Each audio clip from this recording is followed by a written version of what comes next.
Okay, let's go ahead and get started. And as promised, we've got another paint session here. And yeah, we'll see what we can get done in the middle of the Russian collusion here that we've got going on. Clean up our area of all these paints that are encroaching all over the place. So just give me a second to get caught up and we'll do that. Maybe we'll have someone come by in the meantime.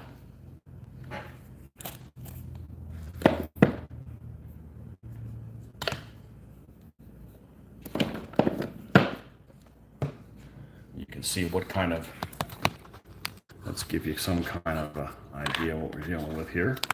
There you go. More nights tonight. Welcome, Joe. Here is what we've got going on so far. These guys over here, they're complete over there. So we're just going to put away some of these things that are in the way, and then we'll get started.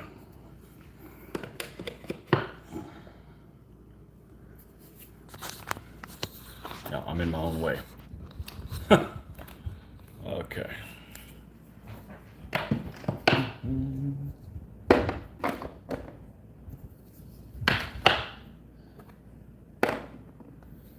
Only have got this guy started, got to finish him and then do 3 more.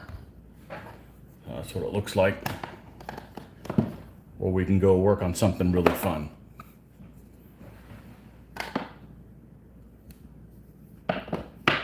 All right, that should do it. All right, let's see what kind of status this paint is where I left it.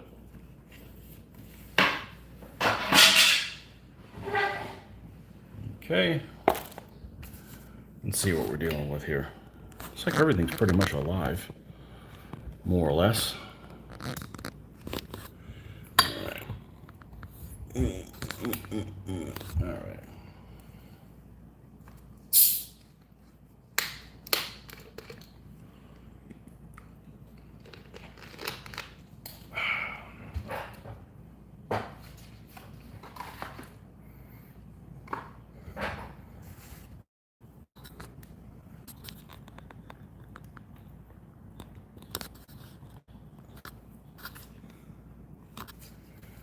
All right, so let's get these guys out of the way that we don't need them just yet. And this is the guy that we're working on.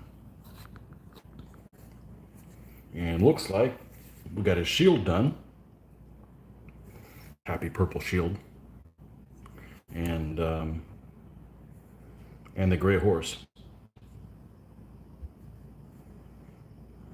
All right, so the question is, we have several figures that have this, they're exactly the same pose as this guy. Not the horse, just a figure. We got this guy. We've got this guy. We've got this guy.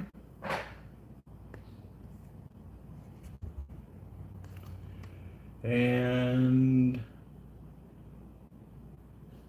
okay, these are the only ones. So we do not want to pick the same kind of stuff that's on one of the other ones. So we've got, oh,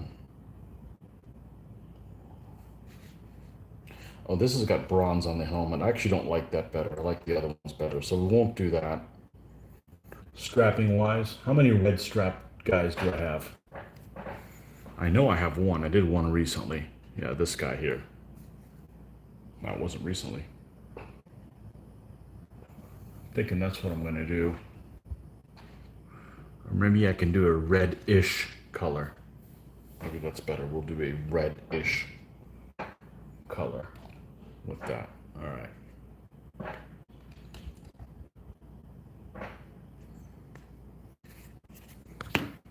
What do we have that's red-ish?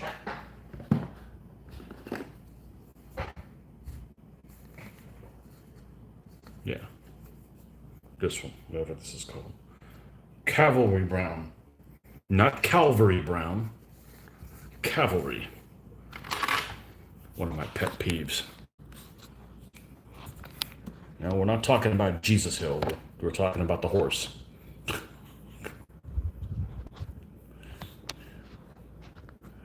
Why is this quick crock? There we go. Okay.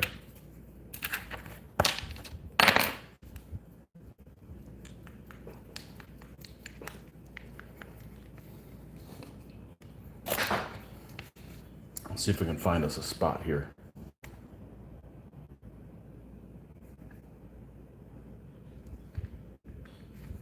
Here we go. And scamper back. And how is the magic sauce? We've got enough in there right now.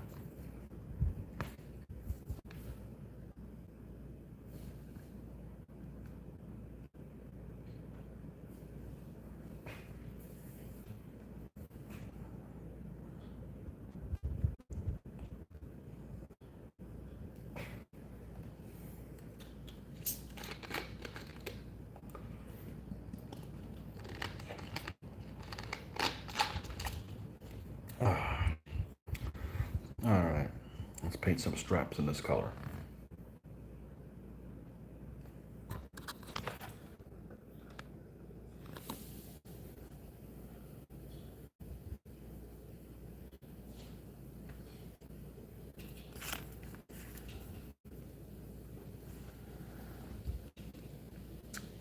So this will be another Book 3 army for me complete.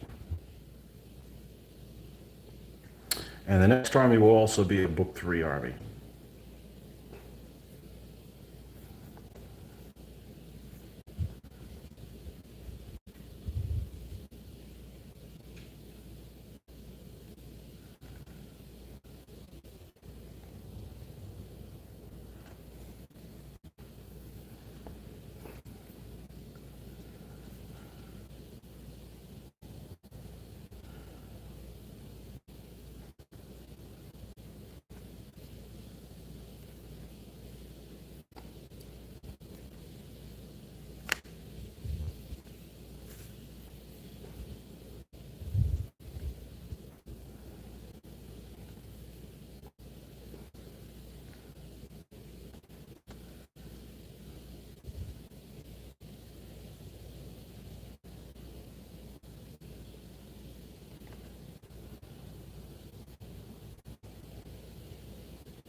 Well, I always find it's interesting that this particular army, the heavy mounted, is considered knights. It didn't used to be in 2.2. They used to be cavalry, because later on, the Book 4 Russian army, I believe it's called post-Mongol Russian. Yeah, so if it wasn't for the Mongols, it wouldn't be anything.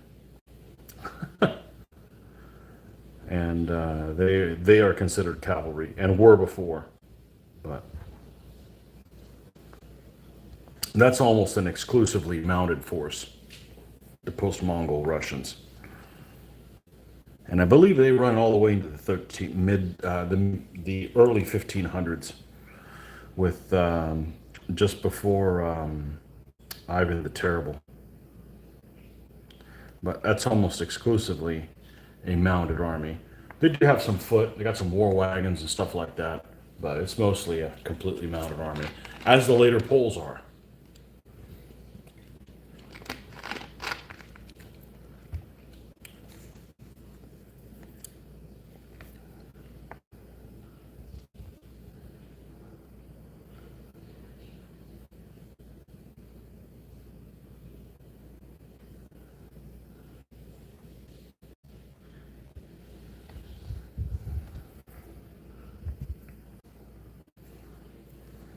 See if we missed something here on straps. Let's not forget to do the one here that goes underneath the horse.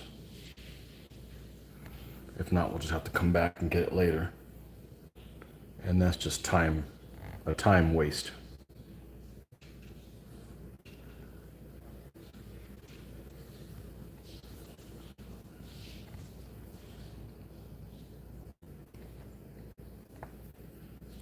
Okay, let's add a little bit more core color.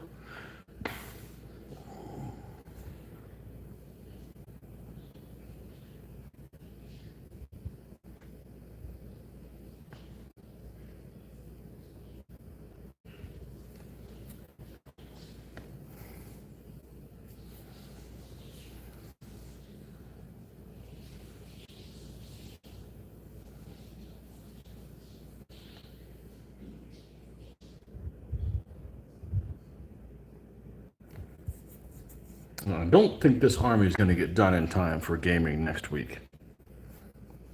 We have a weekend coming up where I'm going to be out of town both days. So there won't be any videos on Saturday or Sunday, which means there won't be any painting. And I've got this guy and 3 other guys to do. Even if I got 1 done every night, which is a little doubtful. That's a little too optimistic. I still wouldn't have time to base them. So, bad news is they're probably not going to be ready to play until, what would that be, the 24th? And we already have something else planned for the 24th, so they're not going to play until the following week after that, June. Still with the Ruskies, yeah. I haven't painted since you were on last. What was that, Saturday morning? Mm-hmm. Yep. This guy and 3 more to go. And then we'll be done with these guys. They can go collude somewhere else. Welcome, John Carter, my favorite Martian.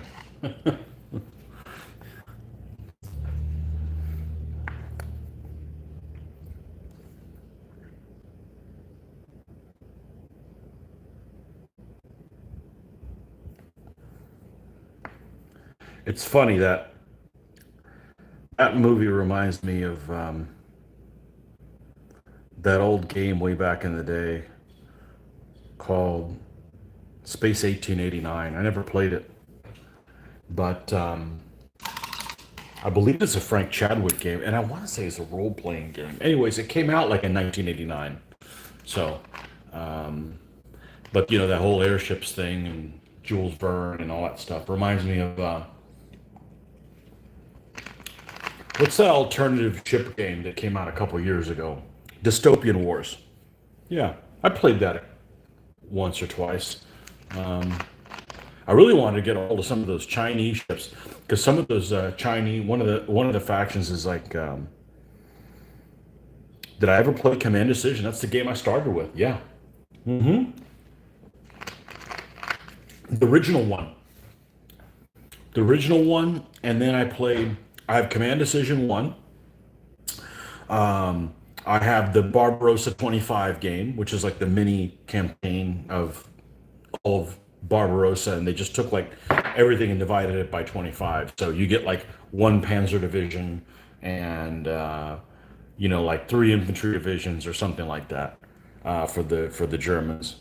So I have the Barbarossa 25. I have Command Decision, the 2nd edition. I believe it's called Command Decision 2nd edition, which was much improved. And that's where I stopped. I didn't play 3 or 4 or whatever they're up to these days. I always liked it, except that one thing that I liked about his rules was a couple things. His penetration values and his armor values were really similar to centimeters of thickness. So if you had something like a Tiger, like a Tiger 1, his armor on the front would be like a 12, which is really close to 120 millimeters.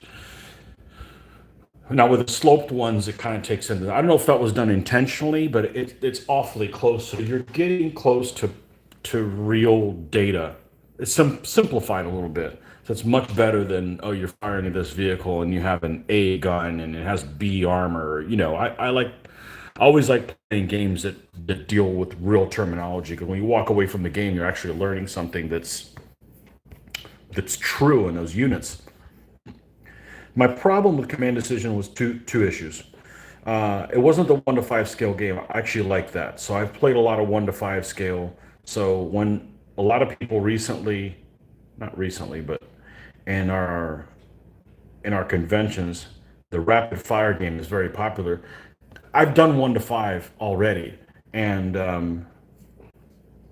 I'll come back to why I don't like rapid fire. But but Command Decision, it seemed like I like how the tank worked.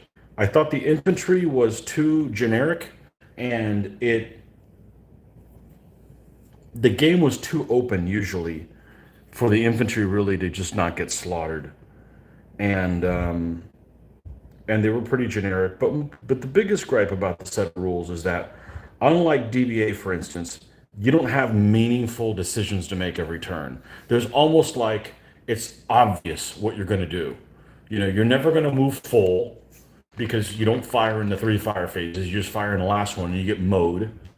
And sometimes you move half or you don't move at all. And I don't know. It's just not my.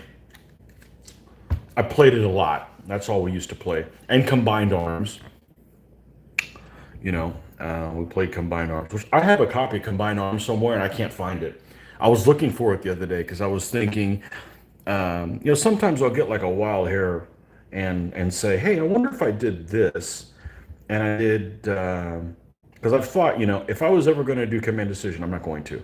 But if I was going to play a 1 to 5 scale game, how I would go about it now would be I would use Pico armor, which is, what is that, 3 millimeter or something like that.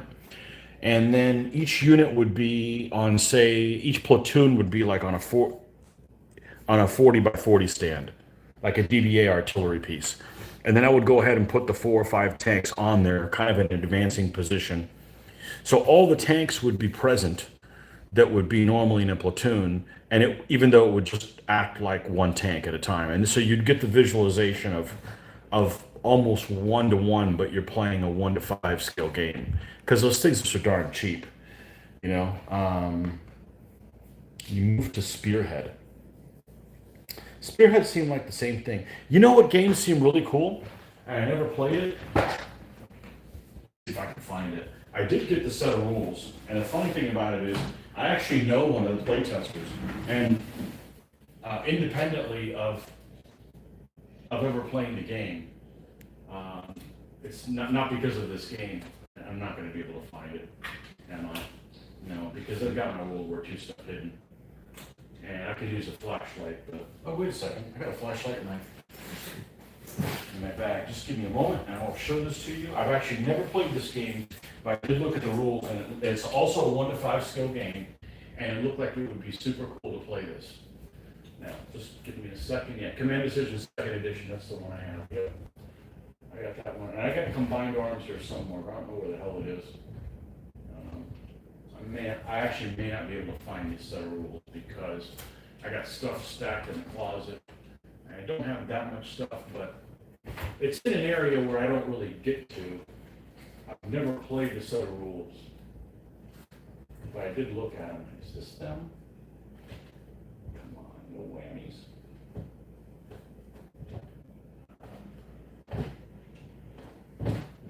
No, I'm not going to find it. It's here somewhere.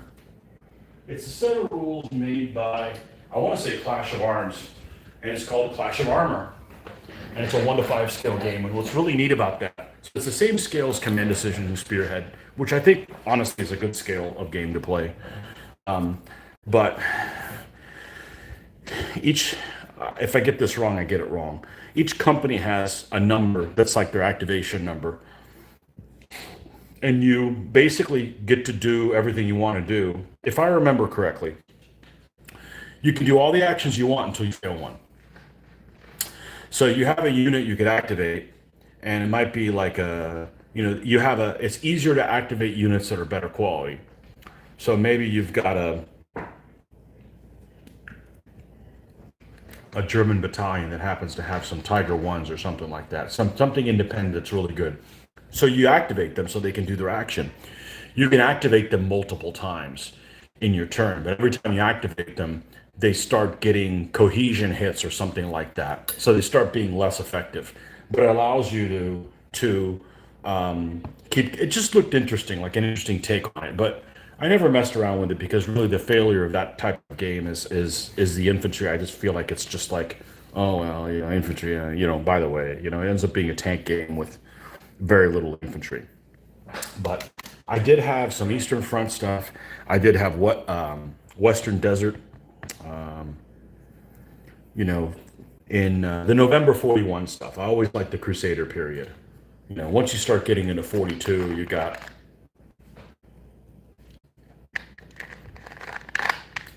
more American armor in there, and I'd rather play British with British tanks because I think the Crusaders and well, the Honeys don't count, but the Crusaders and the Honeys and all that stuff and Matildas, and I think that all plays pretty well. But so I had some of that, and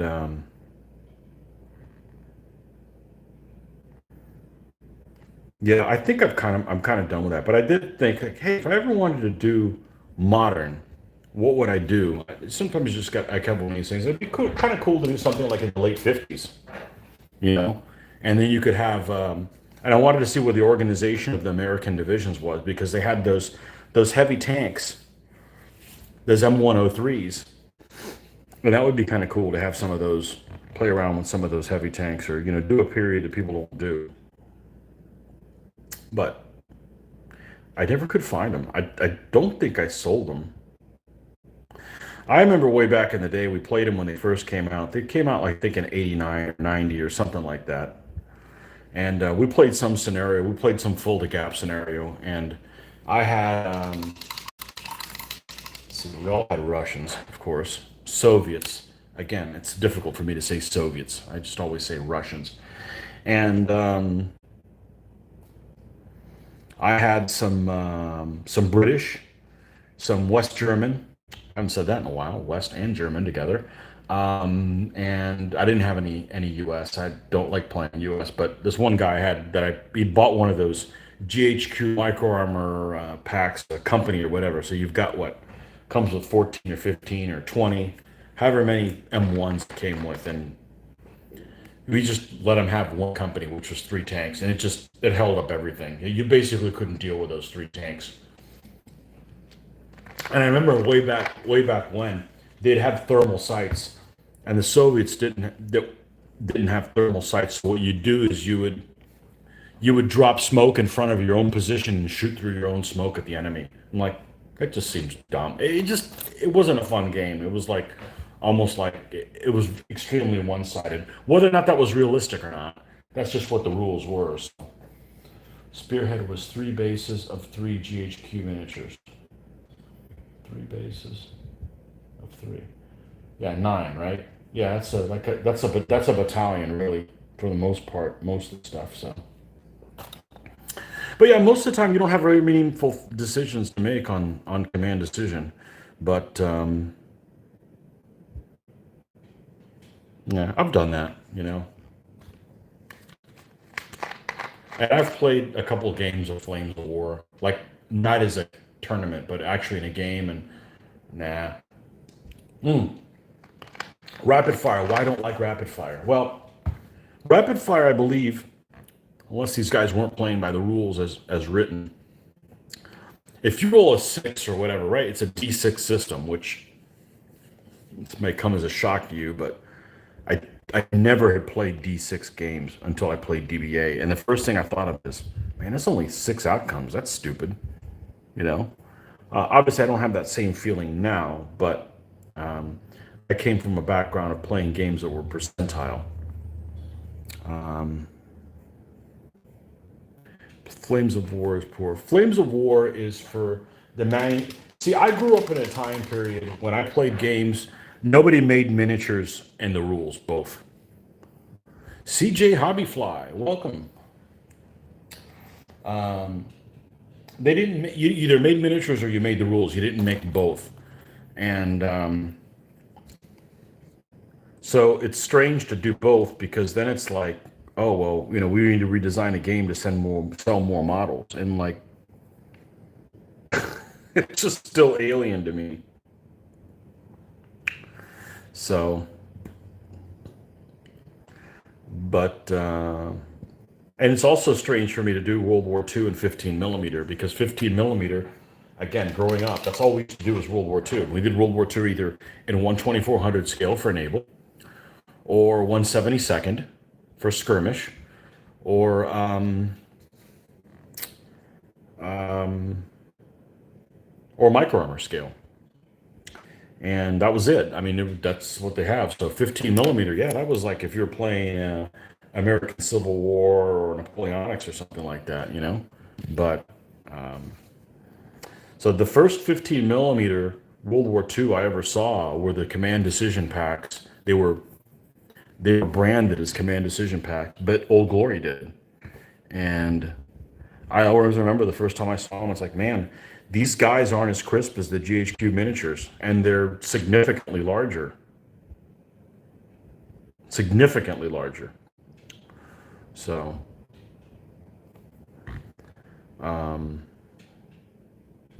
but yeah, GHQ, that was the stuff that we used to buy way back when. All our stuff was GHQ.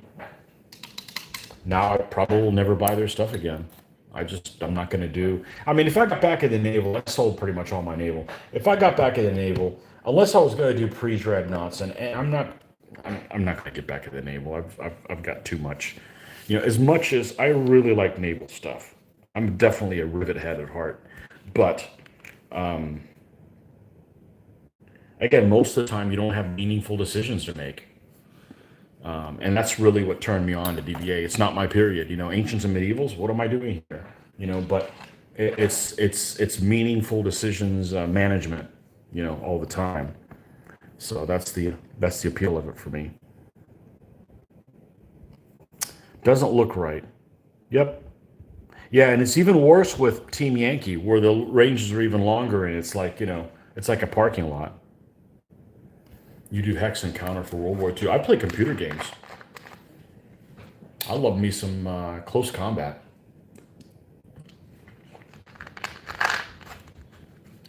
But I don't really play computer games anymore. I don't get the social interaction playing against a computer.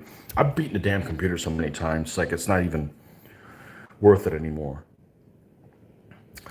And most computer games come into two flavors.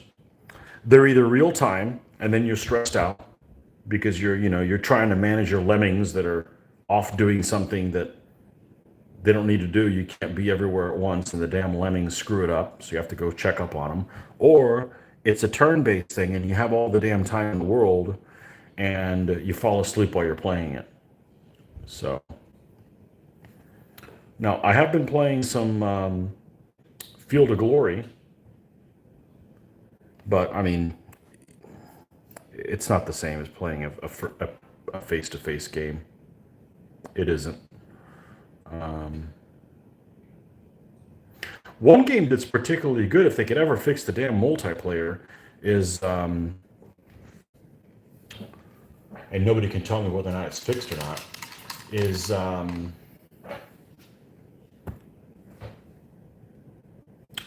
the squad leader rip-off game. That's what I call it. Lock and load. Lock and load. Lock and load is better than advanced squad leader, in my opinion. That's saying a lot. I used to play SL all the time. But lock and load is good because the turn structure is better. ASL is too predictable. What's going to happen next? Used to play the Operational Art of War, hex and counter computer game. Been getting back into some Total War games. Empire is my favorite. I played the hell out of the first one, the Rome Total War, and a couple of mods, Rome Total Realism and Europa Barbarorum. That one was good. And I played Medieval 2, and then my computer got too slow, and I couldn't run the Shogun, the second one. And it wasn't until last year that I got a computer again. Like, what was it 8 years past, 10 years past? So I never played Empire or any of those. And then all of a sudden I leave, and the Total War games are super complicated now. Well, they're super complicated because they make you do a lot of things that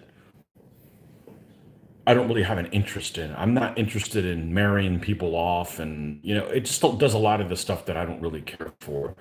But so I did get the Three Kingdoms ones. I love the Three Kingdoms lore. I played a lot of those Three Kingdoms games, so I get it. I know who all those guys are. And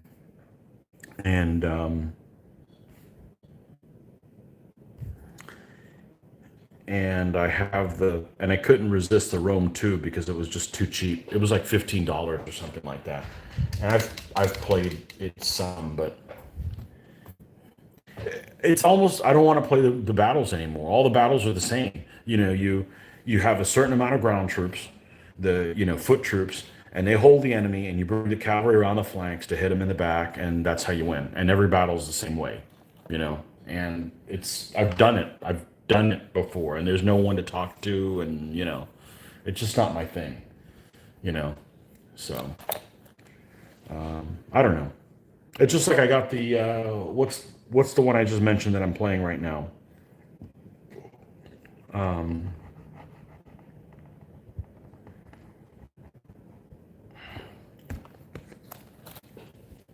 tell you, it's on. I have an icon for it. Field of Glory. The problem with Field of Glory is I never played any of the campaigns that come with it. I don't play against the computer because you set up, the computer sets up, you see where they're at, and they don't move forward at all until you get within a certain distance of them, and then they start going all over the place. I honestly I like the Renaissance one better, which is a precursor to it, whatever the hell it's called. Pike and Shot campaigns. Pike and Shot campaigns is awesome, but I love that period. So,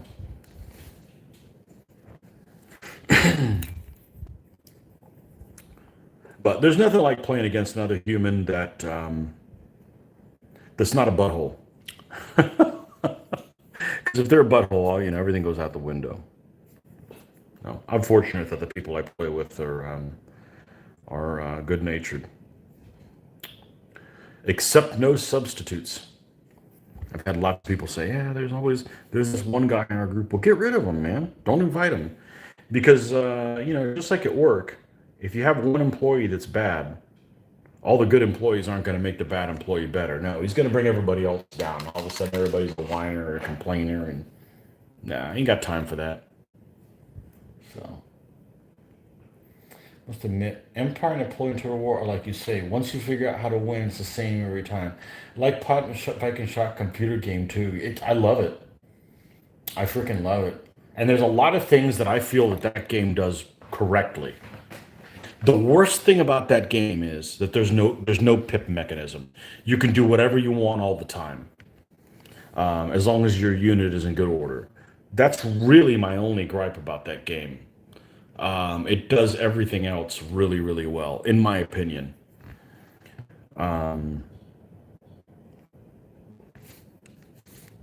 So, and I think I find the computer fairly challenging.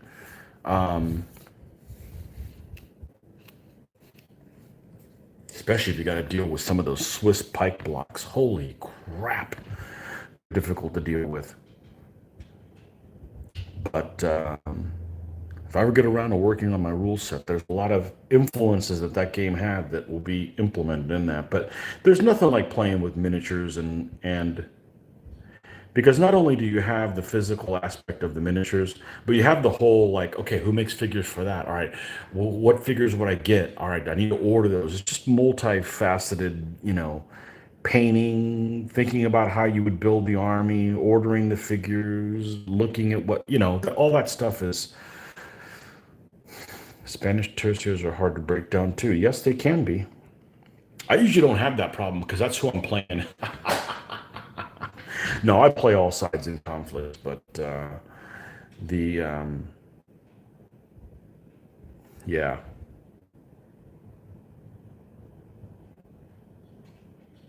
Troop quality is powerful, but I find that troop quality in the Field of Glory games is huge. Um, we just finished doing a tournament and the medieval one, and we just started another one on the Rome one, and the troop quality is massive. You know, the better troops, yes, they cost more, but they don't break to begin with. And the big thing is if another unit breaks next to them, there's nothing worse than, you know, you break some guy, or one of your guys gets broken, and then everybody goes in domino effect and starts getting disrupted and stuff as well. So trying to clean up some of this white that's showing around the edge of this shield so it's not so prominent. Nothing terribly exciting here. But I think it represents the Renaissance period pretty well. Now, I'll be honest with you, I lose interest in it once it starts going into the 1600s. I like the 1500s stuff. I like Italian wars. I like French wars of religion. Um, I like the Dutch Rebellion stuff, the Turks attacking Vienna, you know, that kind of stuff. But once you start getting into the 30 Years' War, English Civil War, I kind of lose interest in it because things are a lot more similar. You know, like the Italian wars, well, these guys have a lot of sword and buckler guys. Well, these guys have super pikes. These guys have arquebusiers. You know, you've got all kinds of. It's like rock, paper, scissors, you know, monkey wrench, crescent wrench. You know, there's other stuff in there. So, um,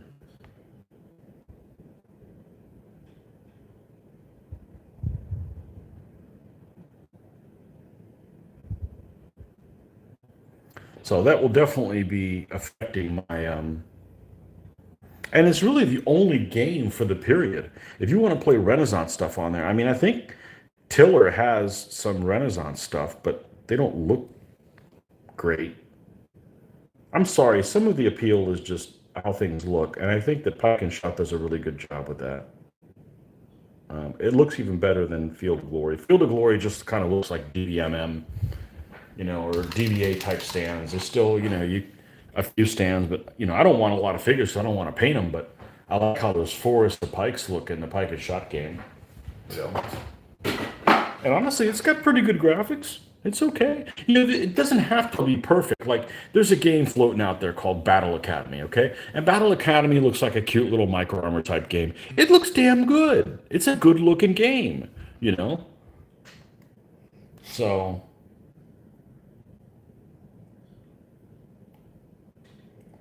we play Field of Glory, but I know a YouTuber called Richard York. He plays in leagues and posts his games. He also plays Pike and Shot too. Yeah. Yeah, I think it's a great. I think it's a great system, but a lot of people just aren't interested in the period. Yeah, you got to like the period, you know. There's a video game out there that got a lot of press that a lot of people really liked it, and I really wanted to like it, and it was called Ultimate General Civil War. It was super super cheap. It was like $3 or something like that when I got it, and it looked good, and I wanted to like it, but it just seemed like I didn't feel like I was playing something in the American Civil War. You know, if you're going to play a video game, you should feel like you're playing in that period. And I just felt like I could have been moving orcs. You know, it just didn't feel like it. So, but it looked good. Um, it just wasn't. So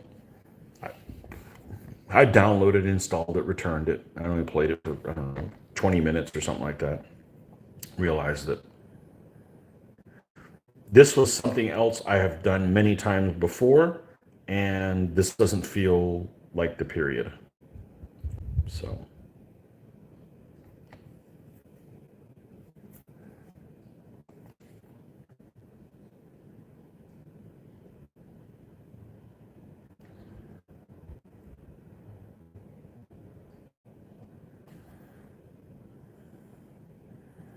I don't know if I can get away from.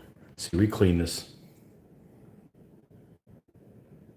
the white around the edge quite a bit there.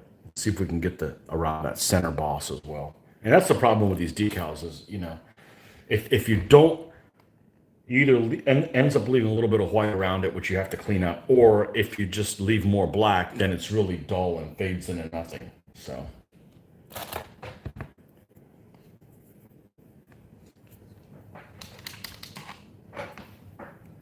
There's a lot of games out there, computer games that do certain aspects get handled really, really well. There's a game way back well, not way back, but in the mid 90s, made by Atomic Games. Remember Atomic Games? Used to make a series called V for Victory. They handled supply awesome. It was just a really good way to handle supply. And I love those counter games. And that was a very basic looking game, but I think it was a good looking game. And yeah, it had EGA graphics, but it had nice resolution, and I like those games a lot. I played several of them. Hot Seat. I remember this one guy. I ran into him, and he's like, "Hey, I play this V for Victory game." So, well, I don't have a computer. Well, you come over to my house and play a game, Hot Seat. I'm like, okay. So I go over to his house, and he's like, well, since you haven't played before, we'll play this one scenario. And I beat him, and we switched sides, and I beat him again. I'm like, well, I thought you know how to play this. I said, I know how to play hex and counter games. I know how to, if you want to get somewhere, you have to get there freaking first, and then make the other guy take the terrain for him. You don't just lollygag around. If it's safe, you run in there first, and then then you're defending the spot. Then the other guy's got to take it. You get the advantage of being in the buildings. I know how to play those games. I know how to be a go-getter. I just never played this one in particular. But they handled supply really, really well in that game, which is something that most people don't want to deal with. I mean, I don't play a war game to run an abacus. You know what I'm saying? So, but it is a necessary part of warfare. And I think they did a good job handling it the way they did.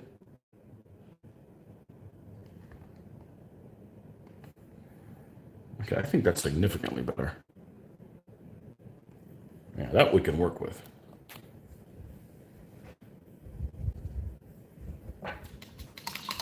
I follow so many YouTubers, and I never have time to watch them anymore.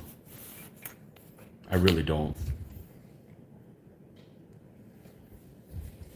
So, all right, I'll be right back. I gotta go get myself another beverage.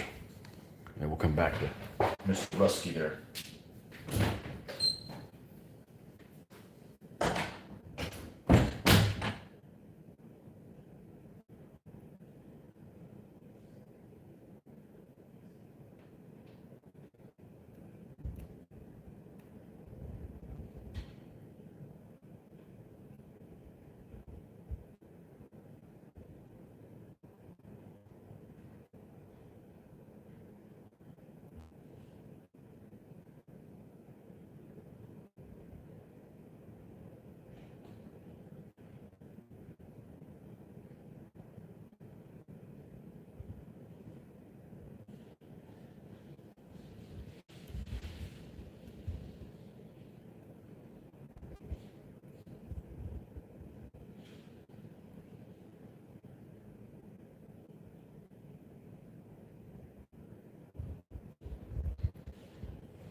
It's a problem with a room with two doors. Sometimes you open one and it opens the other one up.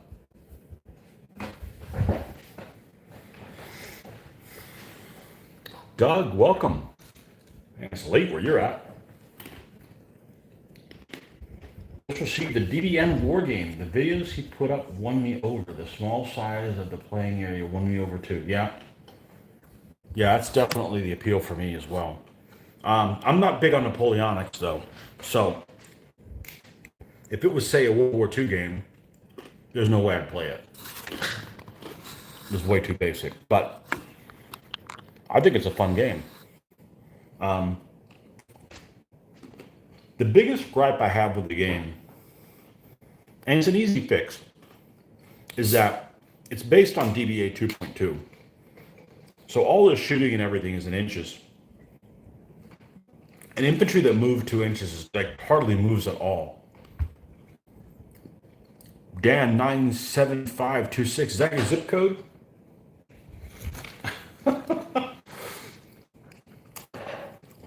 Yeah, it's 5, right? That's a zip code. Yeah, welcome. Excuse the crunching. I had to have some pretzel sticks.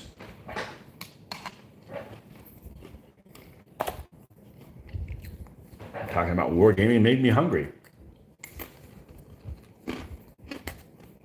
It is. You're quite creative. I can't use a handle with numbers in it. I just can't do it.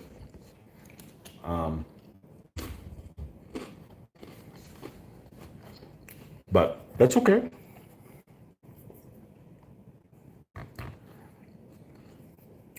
You do what makes you happy. Thanks for going through the DBN rules in your video. Oh, you're talking about the one where I flip pages? And supposedly I got something wrong in them. Hey, I'm going to make mistakes, unfortunately. Damn it. And I've got no way to edit them.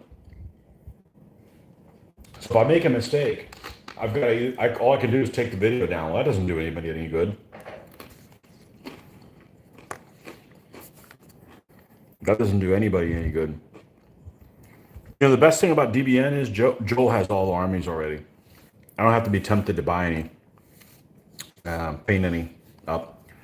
Now, the only reason I could see about painting Napoleonic stuff for me is my favorite sculptor of all time has many Old Glory Napoleonics that he did for Old Glory. Dave Alsop, love his work. My favorite sculptor of all time. Probably will never be a sculptor I like better than him. That's what sold me on doing World War II in 20 millimeter scale was his sculpts, his combat miniature sculpts. Love his work. And he's got French and Austrians. I know for a fact, and several other ones that he did for Old Glory that look fabulous in his style. Okay. So let's go ahead and do the handle of this because we've been using kind of a gray color. And that should be easy to deal with.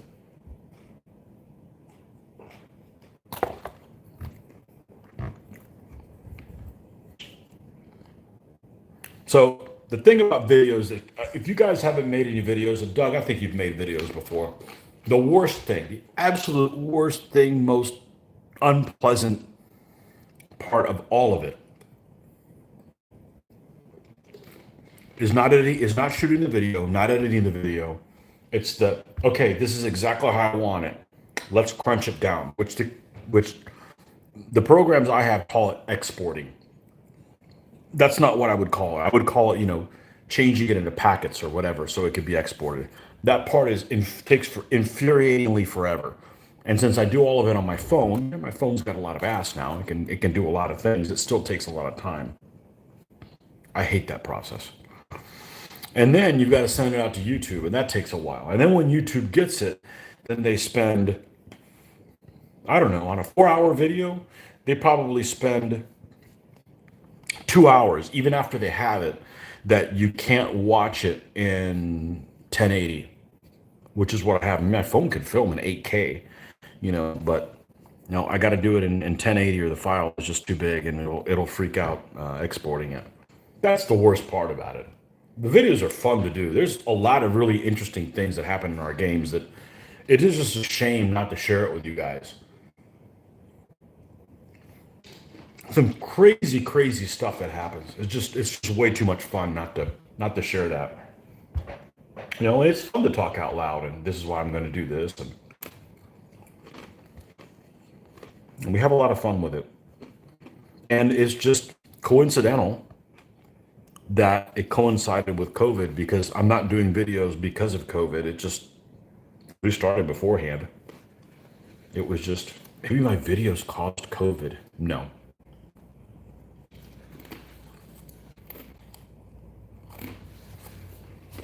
My videos had nothing to do with China. Even my Chinese videos.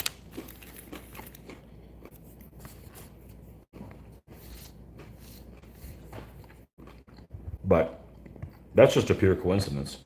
So the fact that a lot of you guys are laid up and can't really do much other than do stuff on YouTube, and I love YouTube.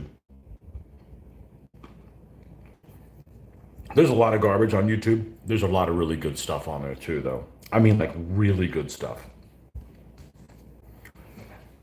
One of the channels I subscribe to, I believe it's called the Piping Shot channel. They just did a part one of the French Wars of Religion, and they use a combination of, I mean, they do stuff I can't do with graphics and stuff like that. So they do a combination of, I'm a big map guy. I'm huge on maps and geography. So if you teach history with like portraits and like a map and then moving around on the map, yeah, that's my language, right? They do an excellent job with that. And was it just released, I think, in the last week or two, the part one of the French War of Religion. They did a superb job of explaining something that's convoluted and really complicated. So I like that's a good learning way for me.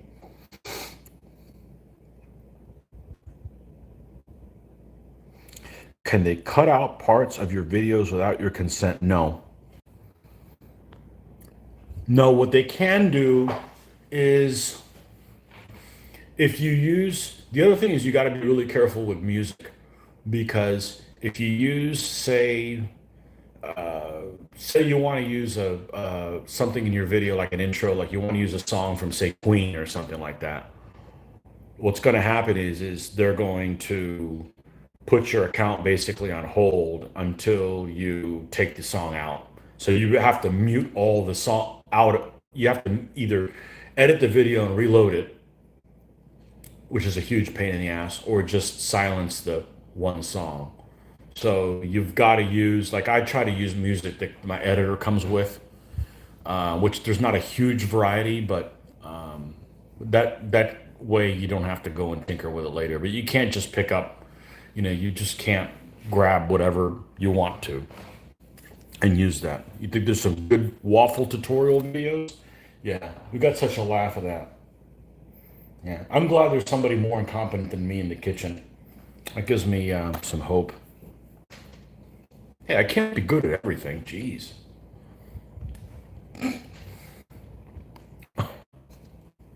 I'm good at making drinks. I don't ever get to practice that because I rarely drink, but I do like to bartend a lot. But I think I'd like to cook, but that's just way too much trouble. It's just way too much trouble to spend an hour and a half just to eat in 3 minutes.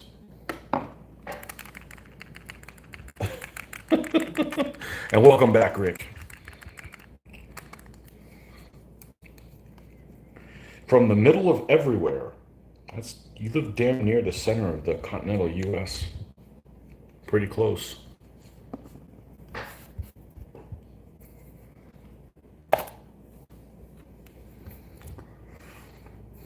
The figure reminds me of Don Quixote, by the way. This one? I got an almost exact Don Quixote figure on my in my Spanish army. Go figure, right? I got a lancer in my Spanish army. It looks just like Don Quixote.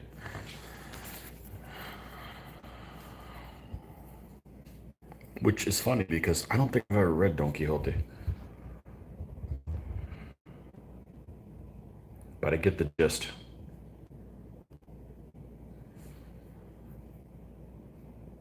So speaking of reading, for those of you who do not know, I am a big fan of Audible. to get through books because I love to read, but it's extremely relaxing, i.e., puts me to sleep. So the only way it seems I can get through stuff is on my work commute, which isn't extremely long, but you eventually get through it. It's about maybe 30 minutes each day, you'll get through it. Or if you're doing lawn work or something like that. I just got finished the Dan Jones book on the Crusades. That one was really interesting. So I started on the about a week ago on the War of the Roses one, which is luckily not just War of the Roses. It has other things, and so far so good. He does a really good job of making things interesting and explaining it. Of course, the problem with Audible is if you get a bad narrator, you're screwed. And that has happened to me a couple times. You'll get some narrator that is on a fetish for mispronouncing everything. Even things that aren't controversially said. They still sometimes you find guys that just they have a knack for saying things incorrectly. You need some windmills in your terrain set when you play your Spanish. If I was doing later Spanish, yeah, yeah, but my Spanish are, I guess I could. Those poor guys, I don't do well with them. I don't do well with my Spanish. I don't like to play them. There's too much pressure to win with them. It's too much pressure to win with your own people. Let's see what the record is. So I keep records because memory is. Let's see.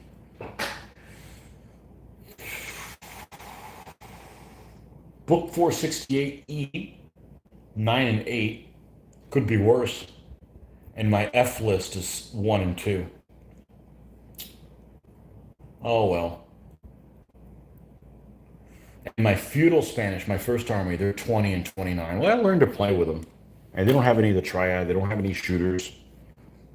I do really well with shooting armies. My Burgundians, both versions of them are 12 and 3. Yeah, I kick ass with shooters. But I don't want to build armies that just have shooters. Otherwise, why bother having? Why building more? Well, I'll build more armies if they're consist of the same stuff you already had.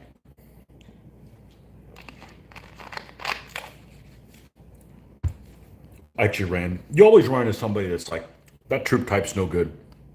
I ran into somebody a while ago that said, yeah, both suck. I'm like, well, you don't know what you're doing, dude. I've won games. I've won many games because of bow fire. Yeah, I love bow. I don't want an army of just bow, but I don't want an army of just one thing either. It's all about combined arms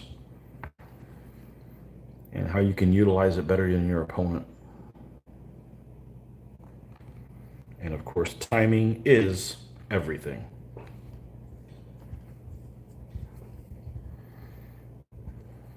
Timing is everything.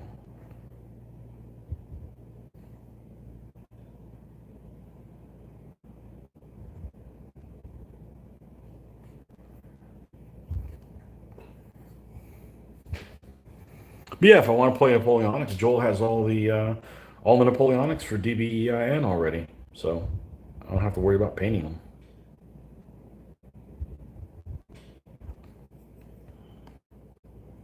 You just bought Dan Jones' Crusaders. It's awesome. You know what's even better about it? He narrates it, and that dude can pronounce everything correctly. I was impressed. He pronounces French things correctly. He pronounces Spanish words correctly. You know, I was impressed. And if you have basic knowledge about the Crusades, that one's going to be really good because it goes chronologically, but it doesn't stick to one character. It gives you like little vignettes of things that happened at different times. It's all chronological. It's not going to talk about, Richard the Lionheart before it talks about the First Crusade. And it switches between both sides, so it's not like it's all from one perspective or another. And it's really interesting. I was really impressed by it. I was really impressed. So. Yeah, just take my recommendations on Audible. I got good ones. I know what's good. Unfortunately, there's one narrator that I think is he should be terminated. You can take that however you want to take it. But he's the poor guy is prolific. He's narrated damn near everything for this ancient period that I seem to be in right now. And he is a horrible pronoun. He's got some upper class, uppity ish type English accent, but it's fake because he's not even from there. He's like from Oregon or something like that. And his meter is wrong, and he mispronounces everything. So, yeah. And if you want to know who that is, I'll tell you who he is. But he might be a nice guy. He just needs to be doing something else, you know. I've had a couple of those. So the Plantagenet book by Dan Jones is excellent, but the narrator on that one, he doesn't want to be there, and I don't want him to be there either.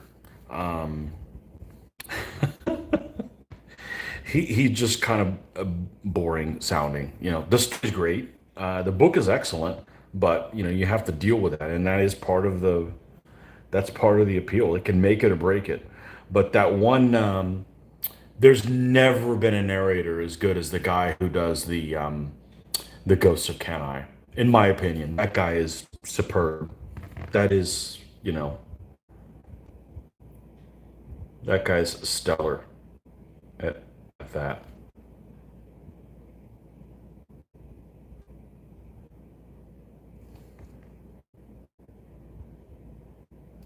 Another book that's not bad is, and it came out recently. I believe it's called Legion versus Phalanx. It's kind of a short book, meaning it's only like 10 hours long, or maybe 12 hours long, or something like that.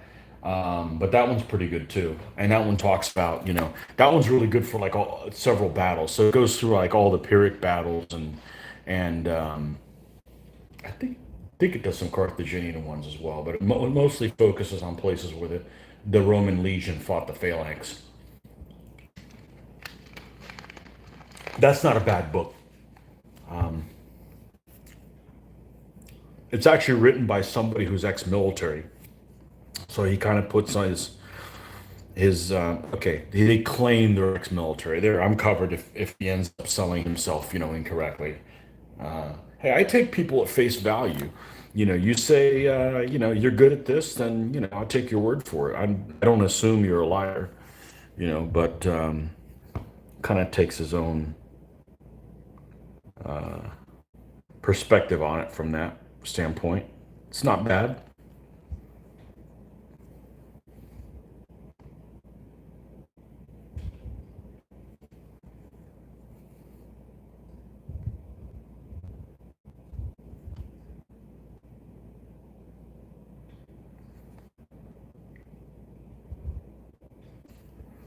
And then there's a couple lecturers that are also pretty good, which that's oh, lecture. That sounds boring. Well, not if you're really good at it.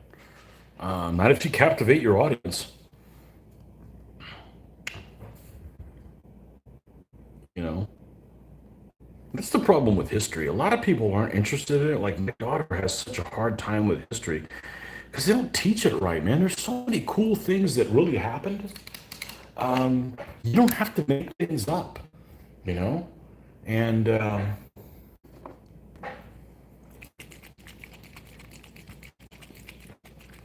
there's a book I got a while ago, and it was the Idiot's Guide to the Crusades. And you think, oh, that's just really basic. Yeah, but there's some fun. Some of those idiot guys are pretty. I got what, two or three of them. The one on mixing drinks is awesome. It has some really good recipes in it as well. But Idiot's Guide to the Crusades is really good. Um, I remember those things are really good for get some things to wrap your head around, and then you can kind of understand a difficult topic a little bit easier. But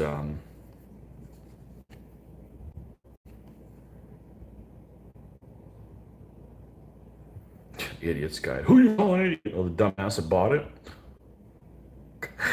Let's put some Nolan oil on this to add some added depth to the scale, so it doesn't look the same color as the chainmail.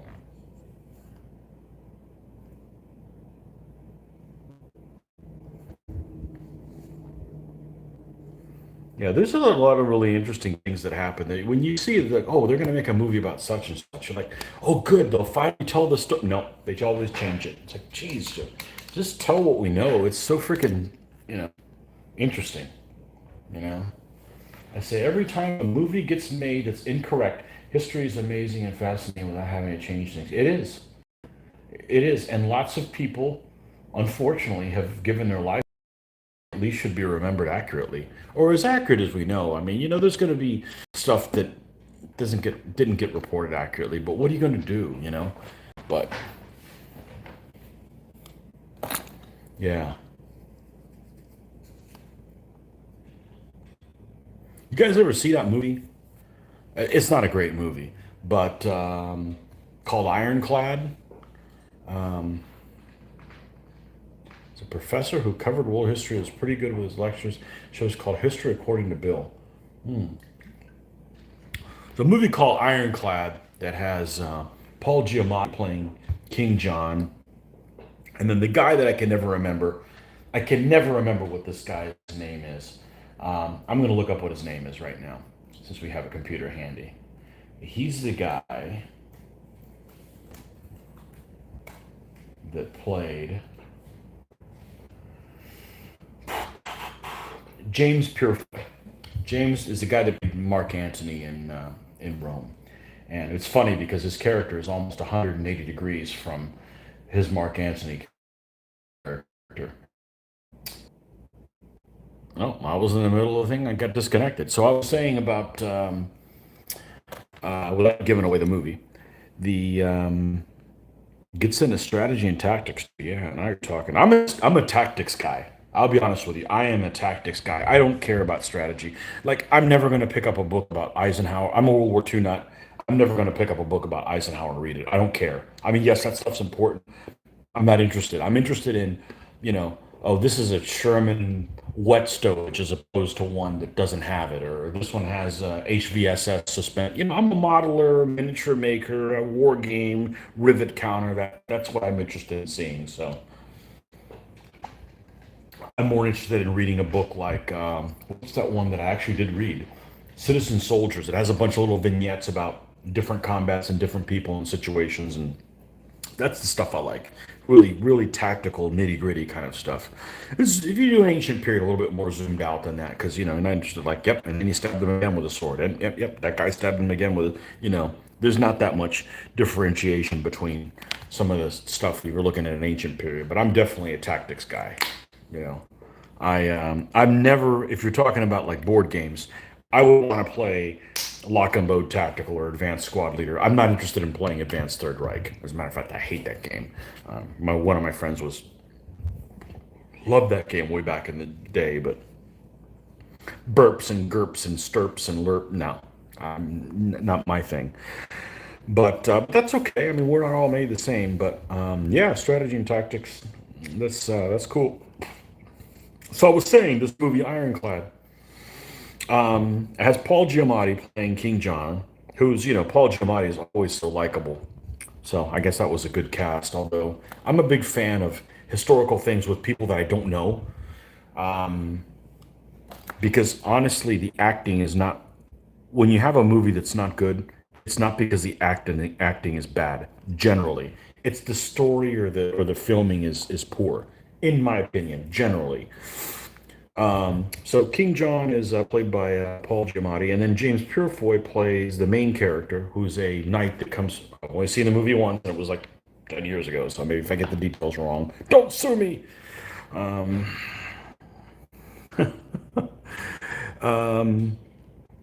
He plays a guy who comes back from the Crusades that he's basically doing a penance for the evil deeds that he did, or the unscrupulous stuff or whatever. So he's got a vow of silence. So he's playing basically the opposite of the Mark Anthony character, which is, in my opinion, the best character in Rome by far. He's got all the good lines, let's put it that way. But there's this one scene where he's defending the battlements, and I'm not going to tell you what the plot is, you guys, you haven't seen it or whatever. But he's defending the battlements at this keep. I don't know if it was a castle. It wasn't huge or anything, but he's at the top level where they come over the the edge of the castle, and he takes he's carrying this broadsword, long sword, bastard sword, whatever you want to call it, a two-handed sword, and he catches this guy right by the neck and cuts into him diagonally, and the guy like splits in two, and it's like that's just to see the special effects that is like worth watching the movie because it's like you never see that. It's like, oh my, it's like you're gonna be in a movie, cool. Well, there's only one thing: we're gonna split you in half diagonally. It was pretty impressive. Siege of Rochester Castle. Okay, that really happened. 1215. So that's just before Magna Carta. It's got to be right before because that's the whole barons thing. You know what? I'm gonna write that down, and then I'm gonna read more about the Siege of Rochester Castle later. But yeah, there's so many really. So that reminded me of the Idiot's Guide to the Crusades. Okay, so one of the Crusades, I want to say the second one, right? Because the first one was the one they should make a movie about. Because the first Crusade is just unbelievable. The stuff that happened just in that one. The second one is the one that has this German king called Conrad, and he also ran a bastard sword. He was cutting people like in half with one swing or whatever. I remember reading about that. I'm like, oh, that's pretty interesting. Should have that in a movie. You'd probably get the armor wrong or something like that and piss me off, you know. But there's so many interesting things that really happened that that's why a movie like Braveheart is such a disservice because not only is it inaccurate, it's totally wrong. And that may be the only time that the public finds out about that conflict. And you're learning them they're learning wrong stuff, you know? You know. So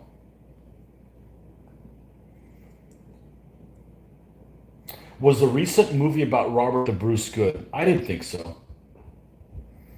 I didn't think so. I think the armor was a lot better, but you know, I mean, the main guy was being played by what's his name, Pine, whatever his first name is, from the Star Trek things. So all I could see is him. You know, I don't necessarily dislike him, but it's like, why didn't you pick a no-name person? You know, hey, no-name people, you gotta pay them less too. You know, win-win, right? Chris Pine, and it was all about a battle that was ended up being a tiny skirmish that I don't know. I just didn't. The other thing that happens a lot of times, and this even happens on documentaries like with the History Channel or things like that, is they'll try to take some topic that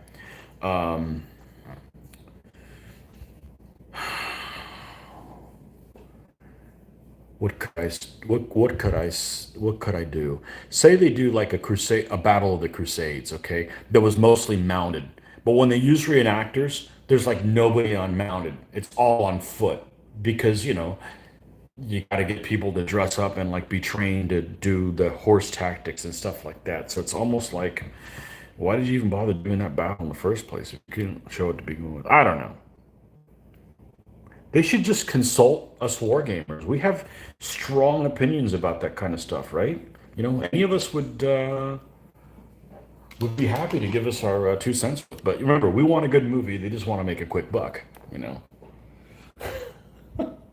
Yeah, I didn't like the Robert the Bruce movie, but I watched it. But it culminated in a skirmish that wasn't anything that anybody had ever heard of, if I remember correctly. But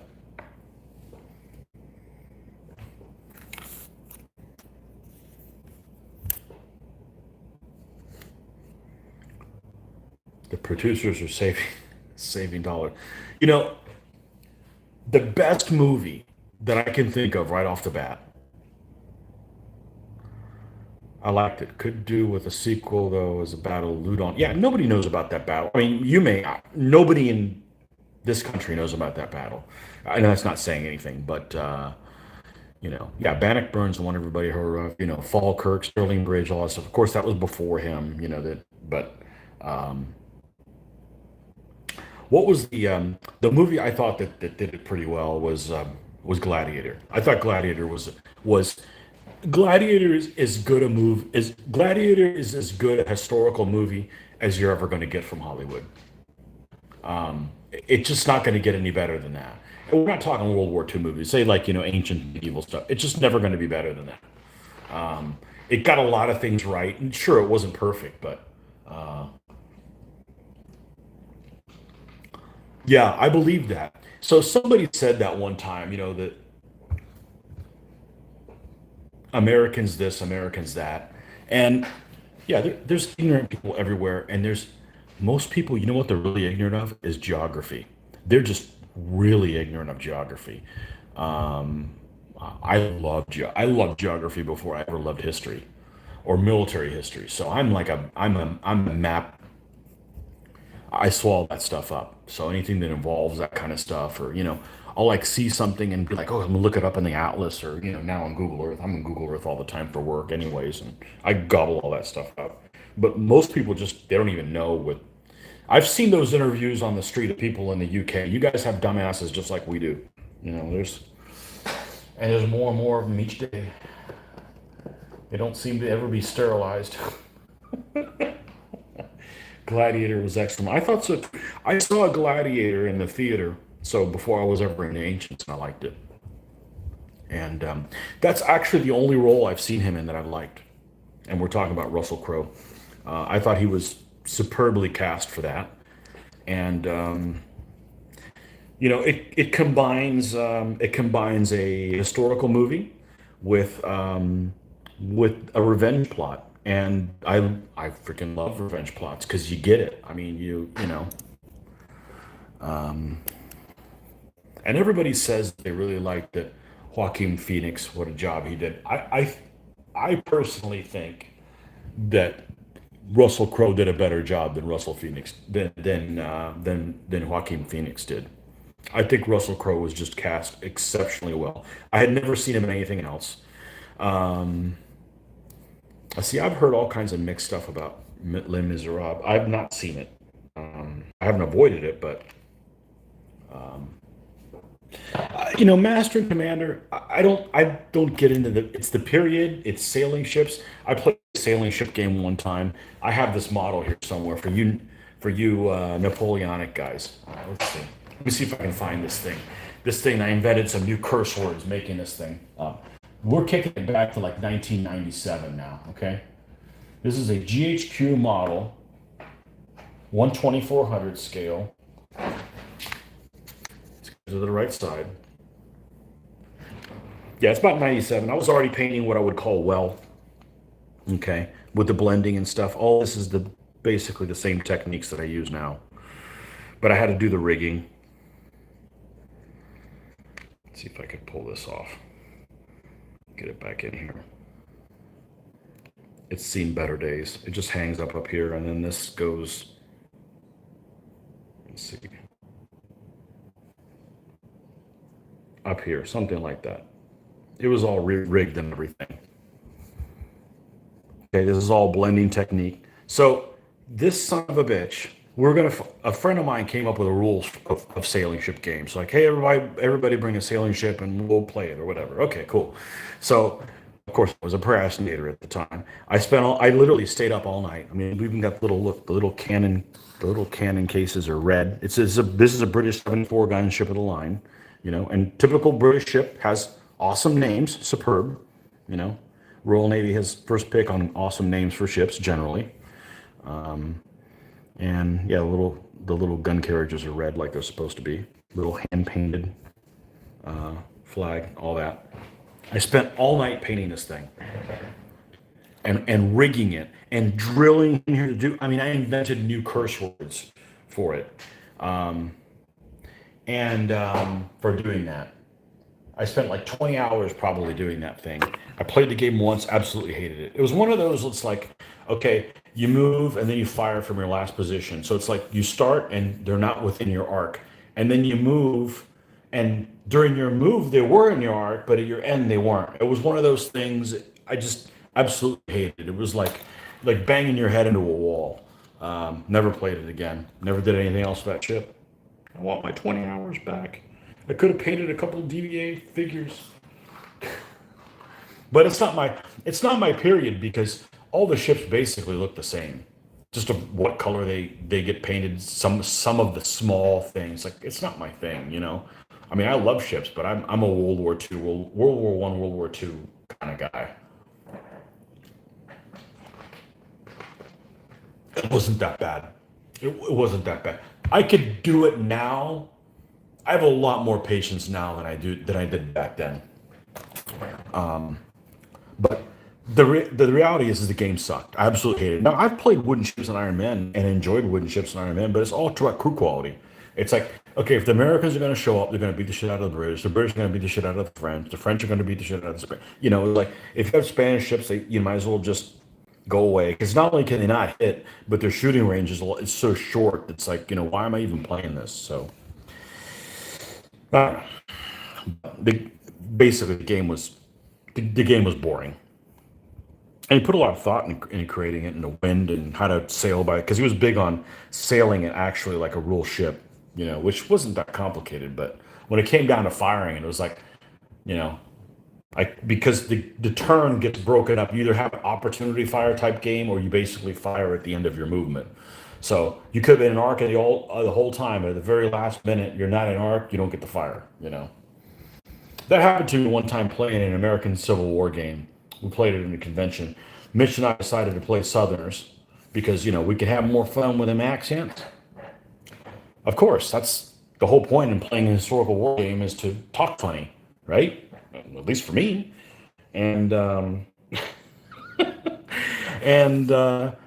we didn't have turreted ships, so every time we fired, it was they were in arc during the middle of the move, and at the end of the move, they weren't. And it was like, I'm not playing this crap no more.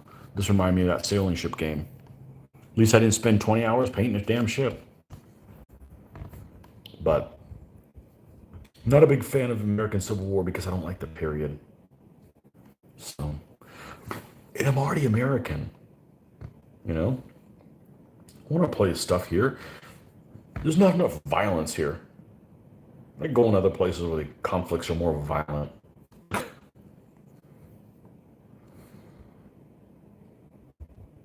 Hey, I'm a pacifist in real life, so when I play a game, yeah, I want bad stuff to happen in a game.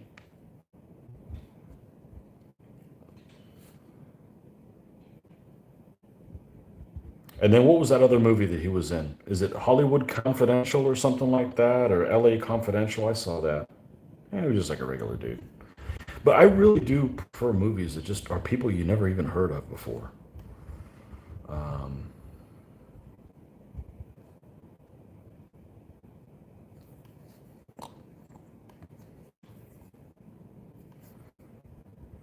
like what Kingdom of Heaven. Kingdom of Heaven had some good parts in it, but it's like, yeah, that's what you did. The problem is a lot of movies they want to make a movie to prove a point, and we just want people to learn about history.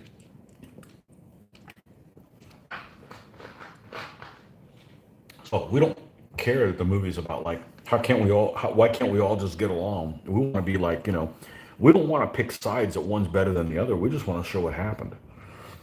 By today's standards, every one of those peoples were horrible. So and just tell us what happened.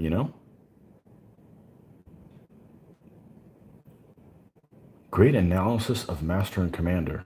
Really, I didn't know I did one. Um, Yeah, I love ships. I do. I mean, if you guys don't have anything better to do for like 10 minutes, go watch my reviews under on my channel. There's a place under book reviews, and I think I've done two. And one of them is I think it's called the Encyclopedia of Warships or something like that, or Battleships. And it's a book that I remember way back in the day, and we're talking like 1983, 1982 and 1983 my dad got at like a Walden Books or a B. Dalton's or one of those things. Yeah, we're dating ourselves. Hey, that's when times were good and you can go to a store and find cool shit, right? And it's like a 350 fully illustrated book, all kinds of data and armor values and everything. And I do a page by page flip on that. That's the book that I grew up with at the table while I'm eating cereal every morning, just digesting like war gaming stuff, and that got me started into really loving, So that book has a particular place in my heart, and I became a rivet head, counting that stuff. So I can't play. If I'm going to play a naval game, it's going to be super anal retentive. We're counting like armor, so I can't play anything other than like Secret 4 or 5 or well, Secret 4 back in the day, but you know, Brentano's also. Oh, that must be a bookstore. Yeah, those days are gone. Borders, man. Borders used to have all kinds of stuff, and then they went broke. And there's a huge Barnes and Noble in Miami when I go down there, and they have some interesting war game type books there. But yeah, it's nothing like buying things in person. But every every day, that's less and less of an issue. It gets to the point where I don't even like going to stores anymore because, it just seems that people that work at stores just don't know anything. And it's not they don't know anything; they don't want to like help. It's like, oh no, I just work here. All right, well, hold on a second. Let me go in the hall and ask somebody who doesn't work at a store, and maybe they'll have a better clue. I mean, when I grew up, if you work at one of those service things in the '80s and you said something like that, you get your ass fired. You have a cheap book chain store called The Works in the UK. Great for reference books. Excellent. I yeah, I do love books, but they put me to sleep. And I don't mean that the material's boring. It's just too damn relaxing. And I can't. Maybe I grew up in a time that it was bad, but I can't read with any other sound going on. Like I couldn't like say take a book with me to the airport and I'm like waiting for a flight, right? So I take it with me and I'm waiting. And if there's any noise at all, I get pulled off of what I end up reading the same sentence again. I can't, do it, unfortunately. So,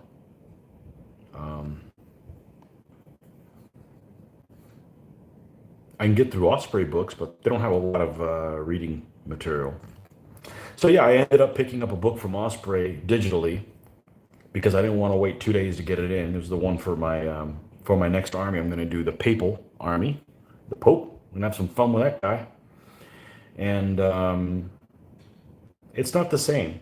It's not the same as a physical book, but I'm also really insert anal about the condition of my books, so I don't like them being dog-eared or anything. So it's liberating to not have a book that gets damaged by reading it.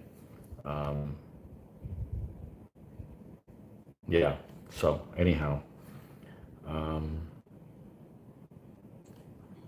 yeah, there's a used bookstore that's massive, in an hour and a half away from me. So when I go to that town, and it's basically half price, and they don't. Yes, they have books that are really bad shape, but they have like a bunch of Ospreys that they've been open once, or they might have sh- shelfware because the binding is faded a little bit, but they're damn near brand new. But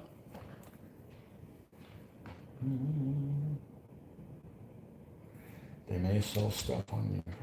I got a book really affordable from you guys across the pond. Well, that was before this Brexit thing. Now shipping is just I don't even know if it's Brexit. I think maybe it's the United States Postal Disservice, as I like to call them.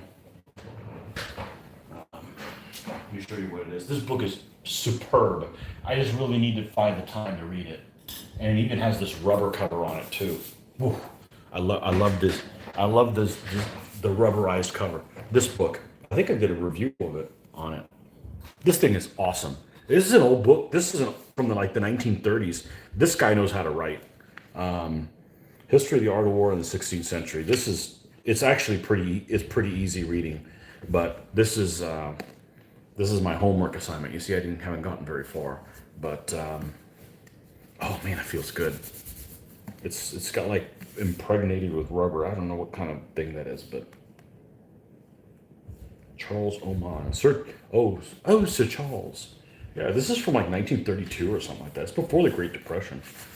Well, that wouldn't be before the Great Depression, but you know what I'm saying. Did it even say 1937? Okay, yeah, yeah. This thing's great, and this was really affordable. It says UK 32 pounds. This did not cost 32 pounds. It didn't even cost $32. I think I got it for like 25 bucks shipped or something like that. It was a superb deal, and yeah, they got maps and all kinds of stuff. Anyhow, but ever since the Brexit thing happened, it's almost like, and this is just a guess from an outsider, it was almost like it was a way it was a way for them to look at what they were charging for things and then realize that they could make money. It's kind of like when you sell your house, right? You sell your house and say your house last time it was evaluated at say like 190,000. You sell it for 220, right? And when you sell it, it gets reevaluated and it goes up in price. So it's almost kind of like, oh well, we need to look at everything. Oh shit, we could have been charging for all this stuff because the shipping from the U.S. and the U.K. was it didn't cost more getting things from the U.K. as it did from the U.S. It really didn't. For us, I don't know how it is for you guys, but I don't know why it happened. I don't know why the big change is because we were never in the European Union, so only affect countries in the EU and Britain. Exports from countries other than them are the same as they always have been. Yeah, but something happened with the shipping because nobody wants to pay for shipping. The goods, sure, they go up. It costs more to make them. We get that, but shipping to go from pretty much there was only one 15 millimeter manufacturer that I ordered from that was in the UK. In the UK, that was astronomical. That was really expensive shipping.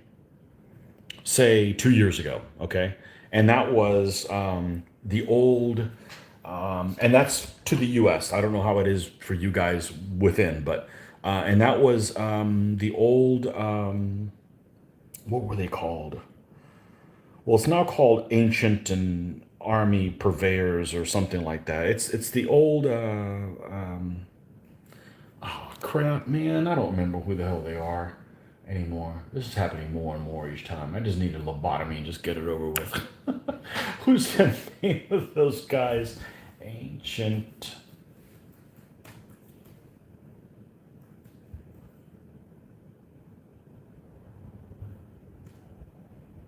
Donington. It was the old Donington miniatures, whatever they're called now. Donington miniatures. I can never remember what the name of this company is. The name of their company is Ancient and Modern Army Supplies, the home of Donington miniatures. Yeah. So I remember I wanted to get a couple elephants. I wanted to get when I was building my Ptolemaic army, they make a African bush elephant for the Ptolemaics with the Ptolemaic based on this Angus McBride's artwork. So I want that. I'm like, well, if I'm going to get it, I'll get a Seleucid one as well. I think both of them together was like $15, but the shipping was like $20. Just to get two freaking elephants across the pond.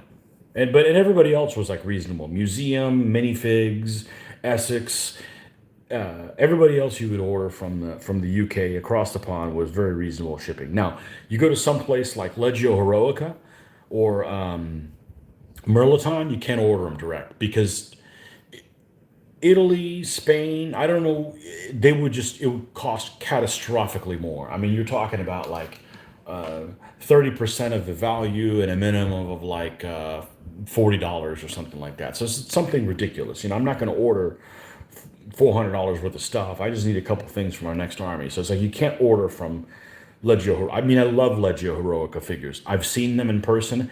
They look beautiful. The person who paints, who they hired to paint all their figures online, does a phenomenal job. I don't have any of this stuff. They're not affordable here in the United States. So, um, and oh well, it is what it is, right? I got plenty of stuff to paint. I get a thrill, like what I'm saying, is painting second tier figures. You know, figures that nobody loves anymore. These don't count. These are Militon. These are beautiful. But you know, you'll see them in the next army. You'll see things that are no longer in their figures that are no longer in their prime, I should say. So stuff like tabletop game stuff, but they'll paint up beautifully. You know, but they're not what everybody frolics to. So.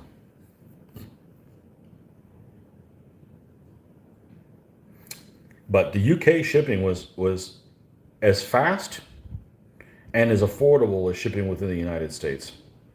You know, a year ago, say a year ago, a year and a half ago, before this, before you know what happened. So since then, I'm not sure why it changed. It almost seems like it's a reevaluation of, oh man, we've been missing out on all this. It's.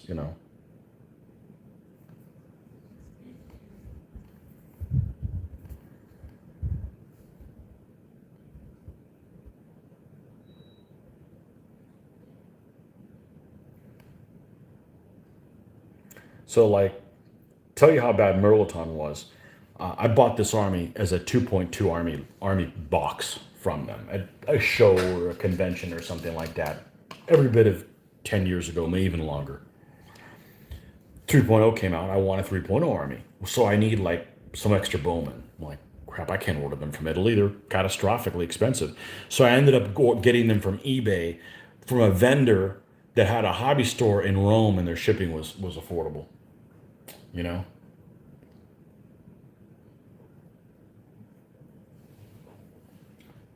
I spent £20 to the UK for the DBN version 2.1 rules. Came out to about $29 US. Okay. They have Donington Sam Knight Cav and Mounted General. Hint, hint. Hey, they're not losers. Okay, they won the last game, and you know what? I enjoyed playing them every single one of the games. Okay, I mean I kid about them, being, but I think they had a better than 50% chance of winning all their battles. It just didn't happen. But I enjoyed playing them. I actually enjoyed playing them a lot, considering there was one troop type basically. So yeah, Donington, Sam Knight Cav, and Mounted General. Hint, hint. Come on, man! I can't be building little bits and pieces of this. I got to go to the little boy's room. I'll be right back.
Donington. Yeah, I could never remember them. I could never remember. I already forgot what the hell they're called. ancient. I just had to do a search for Donington measures. An olive would fit on top of that lance. This guy, I guess, yeah. Man, I love olives. Green olives, holy crap, they're good.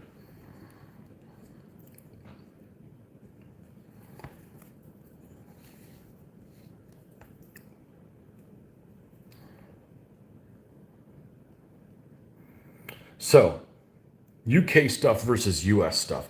One of the things that it seems like you guys in the UK build a lot of stuff with is cork. Okay, cork is extremely expensive here in the United States. Our wood is cheap. Well, it used to be cheap. Who knows what the hell it is now? But like we have wood products that we still have trees. We didn't cut down all our damn trees to build the Royal Navy, right? But cork is really expensive here because it comes from Portugal, all of it. I don't know why. I don't know why somebody should say, "Hey, we got this space in Oregon. Let's plant some cork trees." But Portugal's a hell of a lot closer to you guys, and I think you still guys have that treaty with them. About the longest alliance there ever between Portugal and the United Kingdom. So, or Great Britain, or Britain at the time, or actually be England at the time. But yeah, that gets used, and you guys use it a lot. A lot of your hobbyists use it for like walls and all kinds of stuff. I think cork's a really cool material. It's just really expensive here, unless you go to a place like IKEA and buy their. I have some of these. I don't know where the hell they are now. They're trivets. The things you put like a hot plate on or something, or a hot like pot. It comes in probably half-inch thickness, a disc like this. I think you can get two of those for like $2 or $3 or something like that. So, nah, man, black olives, Kalamata. You're just a Greek. What do you know? It's my second favorite one. I don't like the black ones, but the Kalamatas are kind of in between. You know what I do like that's on Greek salads a lot? Those pepperoncini things. Those things are freaking amazing. I love Greek food, I'm not a fan of lamb, though. I don't like gamey things, but there's a place here in town that has an excellent gyro, and it's people right off the boat. The lady owner's kind of grumpy. I think she might have had like a Turkish neighbor or something like that she had to grow up with, or maybe she's married to a Turk. Anyways, but superb food. You have those from IKEA. Dude, they're affordable, but cork's really expensive here. I think cork is the coolest material. It's really neat. You're starting the finishing touches on the figures from the ancient British fast forward band. Tattoos for the bare-chested figures, decals for the shields, and goop for the bases. Did you struggle with the tattoos? I think I'm pretty sure how I would do that. I raise and slaughter my own lambs, not you, bastard. I couldn't do it. I couldn't do it. I don't like lamb. I don't like lamb. And they're cute too. Although that doesn't trump everything, because pigs are cute, but man, they're tasty. Oh, ham is my spirit animal. That's for sure.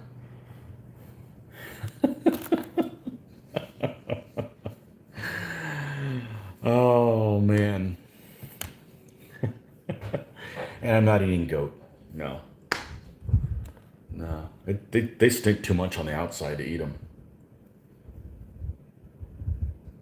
We got some people that have some goats. I frequently see them on the way back from work. They must have 300, 400 goats. I mean, just absurd amount of goats. Okay.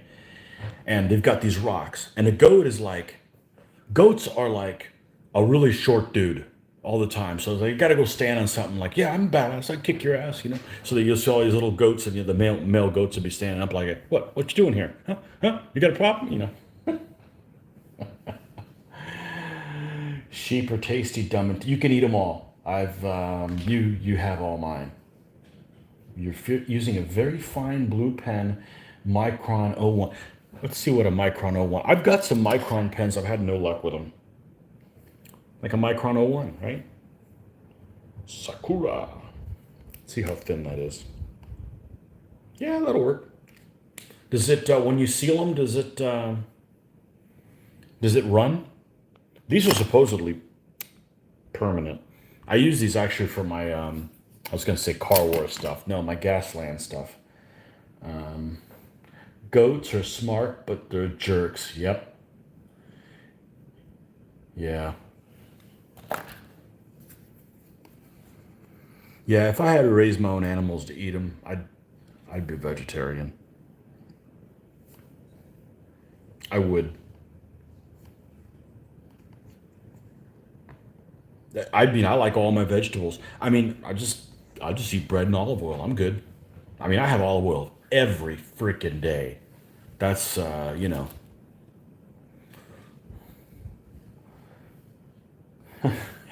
freaking day.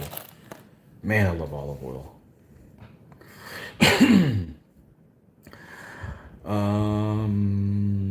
Right. So this guy needs something on his face. Hey, dude, you got something on your face. You do now.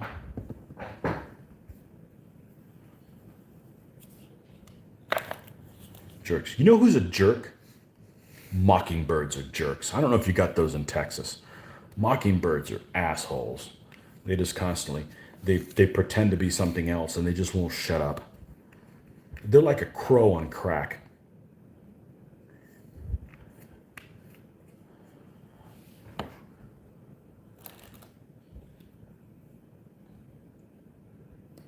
We raise and slaughter our own vegetables too. Yeah. Man, I like all my vegetables. Except rutabaga. I've never had a rutabaga. Oh man. I used to hate beets as a kid, but that's because we had the canned ones. You know, the ones that they came in that magenta syrup that if you got anything on it, that's it. It was like being spit on by a llama. Like you weren't gonna get that out, you know? Like that's like permanently stained, whatever it is. But you know, the real ones are fine. I can't think of any vegetable I don't like. I may not want them presented in a certain way, but they're not gross. They're just a vegetable. They never hurt anybody.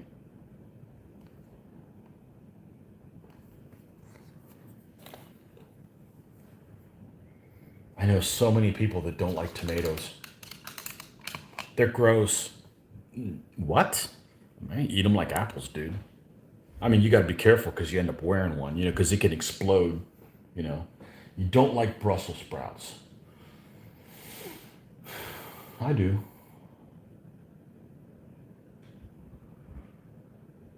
I do. I like all my beans except baked beans. I don't like baked beans. They taste cheap. I don't like baked beans. I'll eat them if I have to. Vegetables didn't hurt nobody. Hear them scream.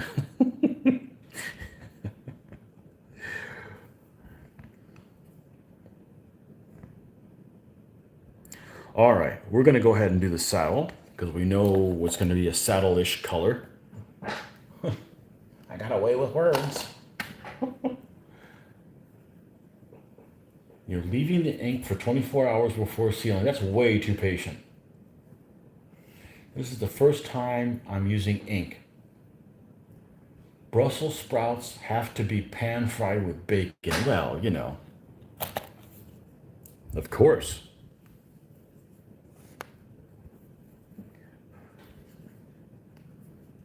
Bacon. There's a thing that everybody likes differently. I don't like it crispy. I don't like crispy bacon. It changes the taste. And it's a taste I don't prefer.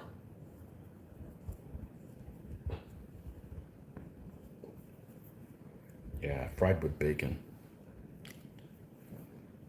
No, I've got no problem with Brussels. A lot of the Brussels sprout, a lot of the vegetables, if you, we'll talk about cooking, like I have a freaking clue, right? Well, I know what I like to eat and how it's been made for me.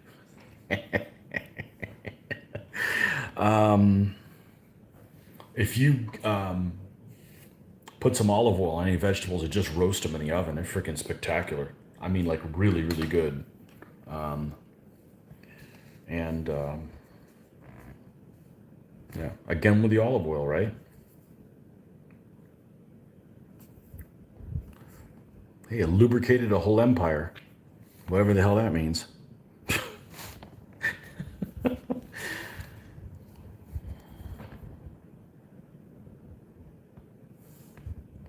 All right, saddle color, right. Let's get in here and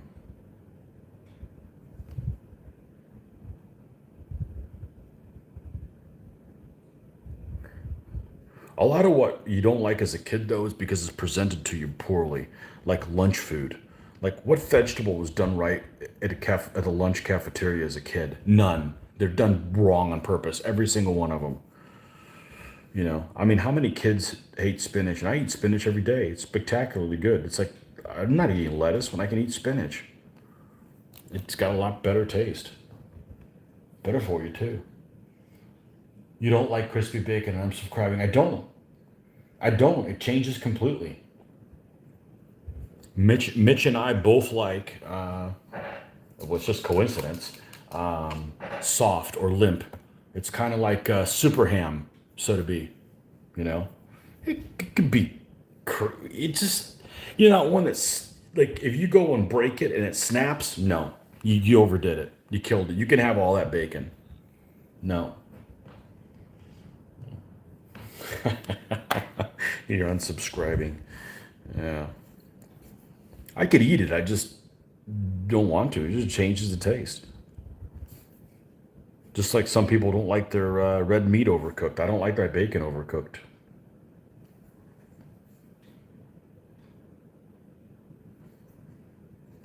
It just gets a taste I don't like. Like when you're cooking something with butter and the butter burns too much. You get that butter burnt type taste. It just tastes weird. Yeah.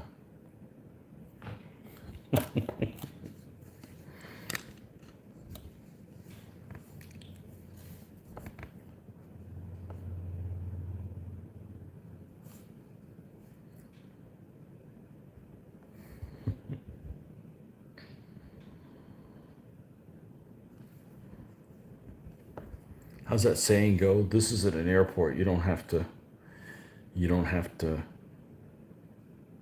announce your departure. I remember we were moving from offices at work. We were all like in this big trailer at work, and they built a new office, and lots of people moved out. There was just one door in this building that was always open because it went from one work area to another one, and there was never any reason to close it. So, I mean, hell, we worked in there for 15 years before we moved out of that building. And at one point, I'm cleaning stuff out, and behind the door is pinned this ditto. It's this printout that says, "If what was it that was still on there? If assholes could fly, this would be an airport." It was just hilarious, and who knows how many years it had been sitting there, and nobody had ever seen it. But it was pinned to the back of one of the doors. If assholes could fly, this would be an airport. There you go.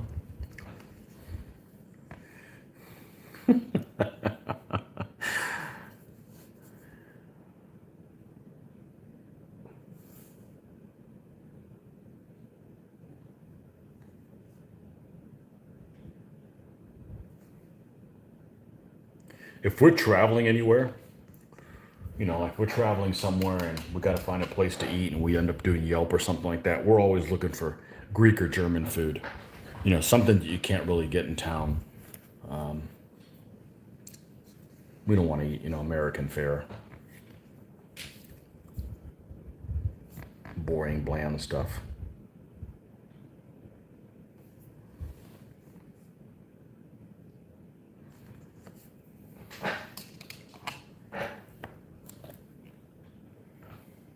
All right, let's see. So saddlecloth.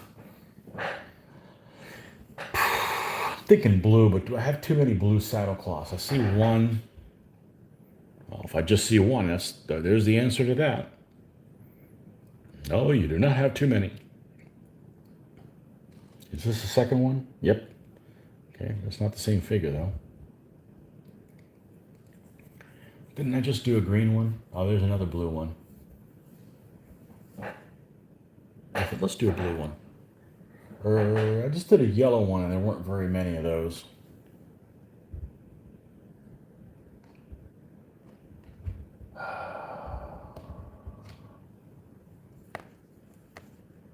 Yellow's going to contrast a little bit better. All right, let's get me a yellow mix.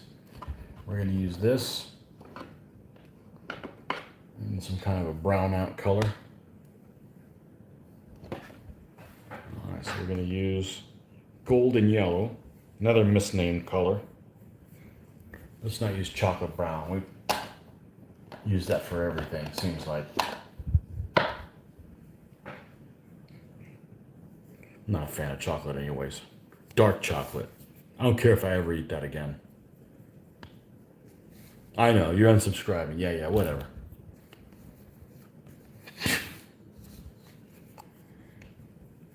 Just remember, it's women that like dark chocolate a lot.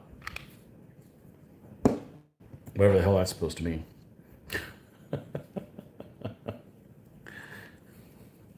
Who's wearing the boots now, pal? Oh shit. Man, if you think some of our games are funny, you haven't even begun to see what's happening, man. With the Pope around the corner, that's going to be hilarious. That is going to be. I may have to wear a diaper. We're going to be laughing so hard.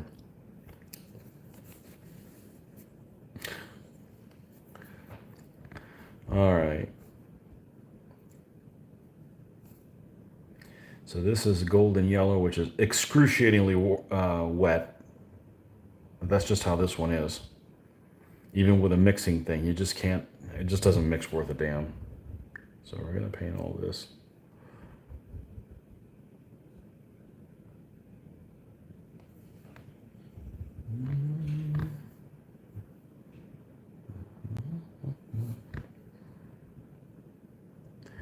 Yeah, so you mentioned Belisarius the other day. I wanted to. I'm looking for a good book on him that's narrated properly. We'll see, because he has. There is a Byzantine. So I don't know if you're familiar with this podcast. It was called The History of Rome. This guy named Duncan did it several years ago, and he does a really good job of narrating it. I don't know if this guy.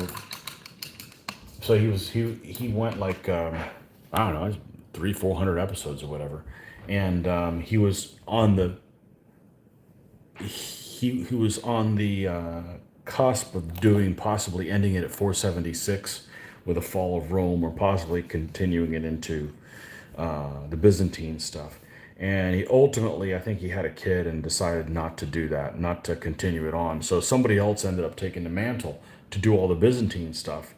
And I just don't, I don't care for his moderation, the way his speaking is. It may work for some people, it just doesn't appeal to me. But so I did do quite a bit of that. I did listen to quite a bit of it, because it starts at 470, picks up where he left off, where he left off with the other one, 476, and I probably listened to it till it got to about 800, and I just lost interest. But he didn't have a good, in my opinion, he wasn't very, he was a little too monotone and not my style of narrator. So I like when you find somebody that really kind of speaks to you, and because it's not a problem with the story. I mean, the story is very interesting, but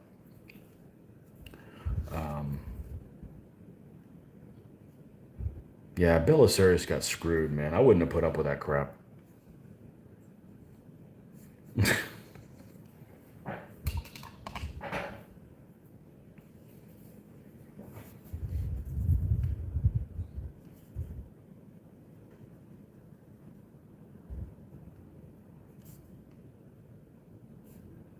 One day we'll get around to doing that stuff.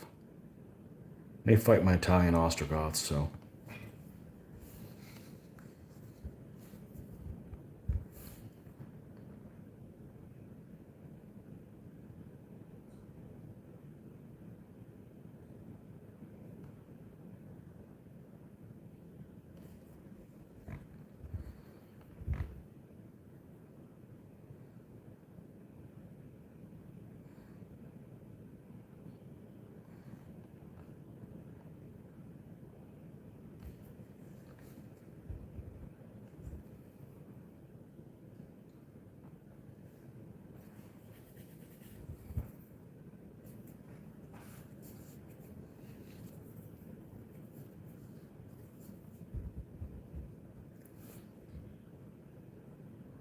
But honestly, if I was going to build a Byzantine army, I'd be better off just going ahead and doing the Komnenen army, because I've got those 2-layer figures for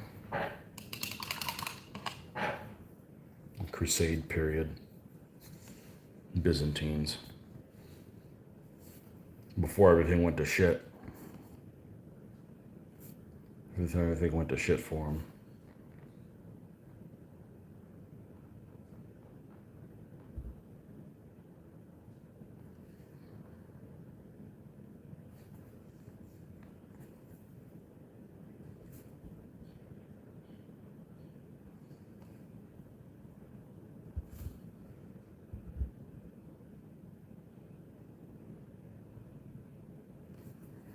Okay, what do we got left to do on this guy? Well, we still have pants to do. The boots.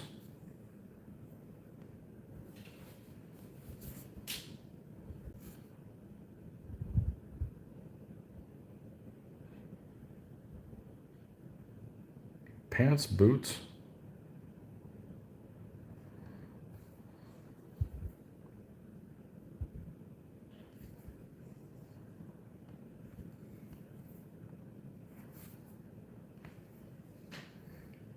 The scabbard.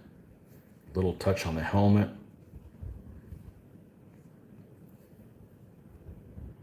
I'm going to try to get this guy done tonight. We'll see. We'll see how we do. We still have some, we'll get some white here, and yeah.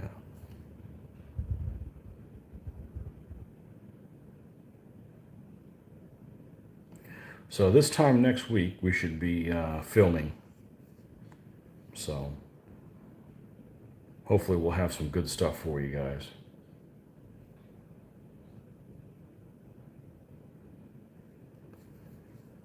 There we go.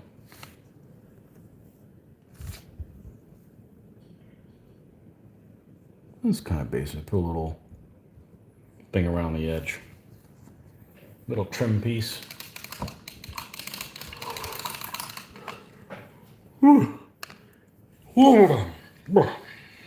All right, scabbard time. We better get into the pants afterwards. So I'm feeling like this guy should have some blue pants. Done. It's settled then.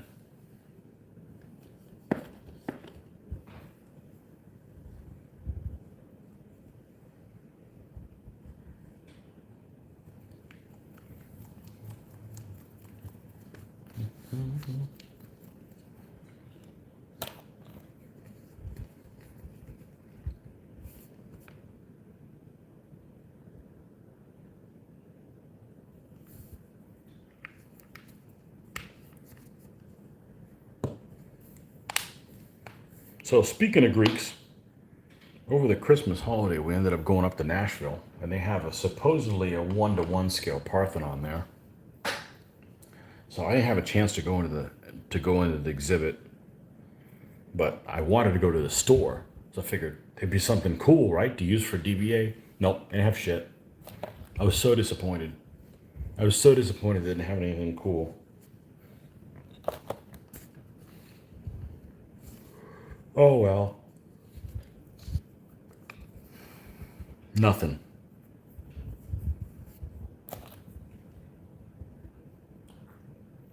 I really want a Komnenen army. Yep. Yeah, I want the later one. I want Manuel's army.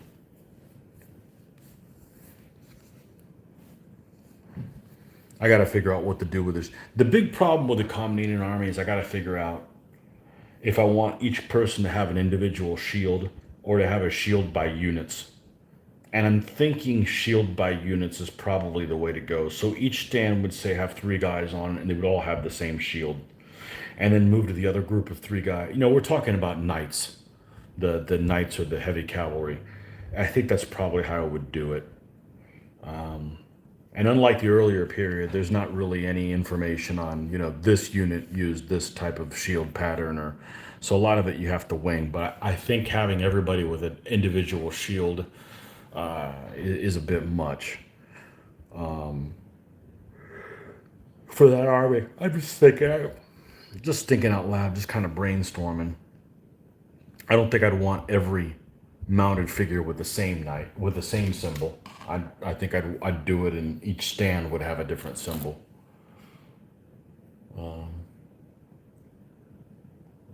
In Nashville, I thought that was in Athens, Georgia. They may have one in Athens, Georgia, but the ones in Nashville, I don't know why. It would make more sense that it would be in Athens, Georgia, right? But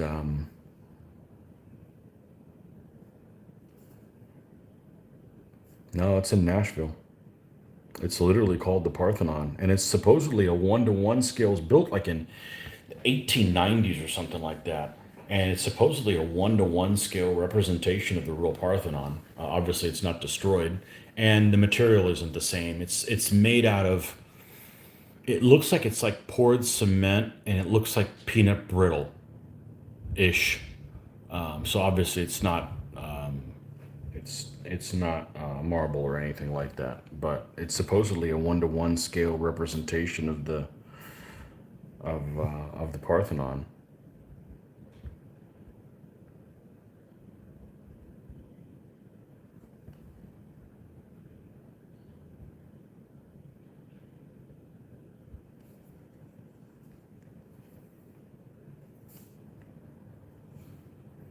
I got an Athenian army to do if I ever get up off my ass and do it, but there's no reason to now because Mitch has them.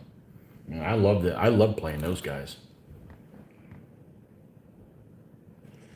Let's hope the Turks don't use it to store gunpowder. Yeah. I don't think the Turks have much to do in Tennessee.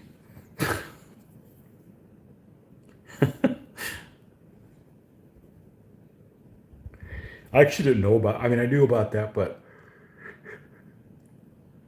that was pretty late, wasn't it? That was like in the 1800s or something like that that happened.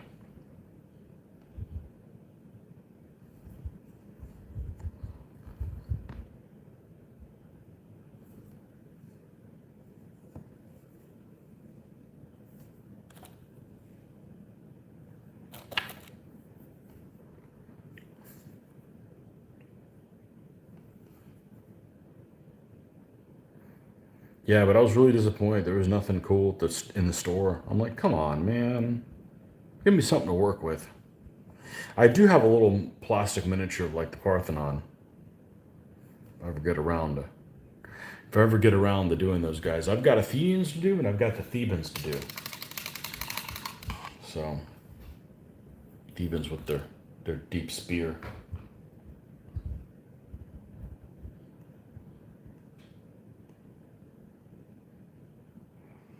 1700s, okay.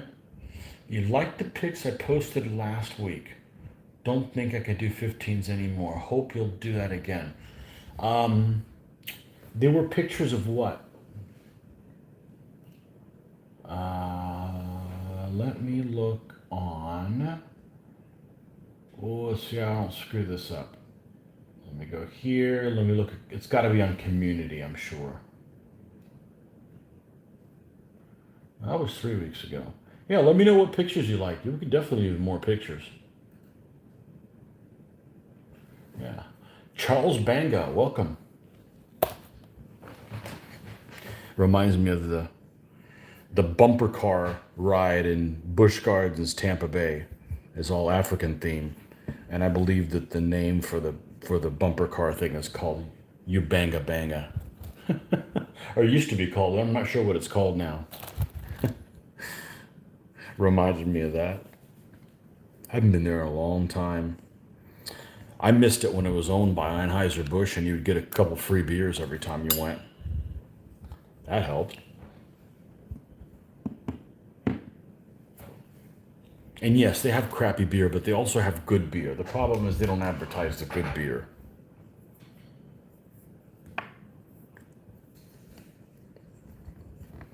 Now, we're not talking about 2 free Bud Lights. No. No, thank you.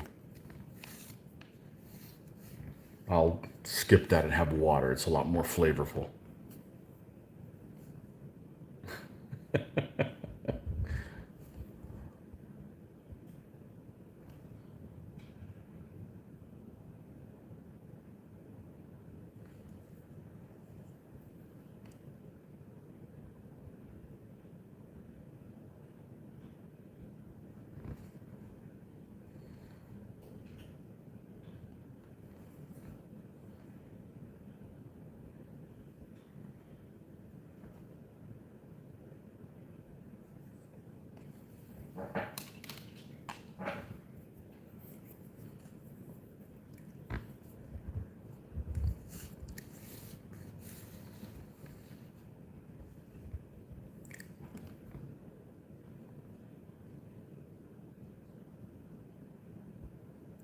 let's bring this lance up more.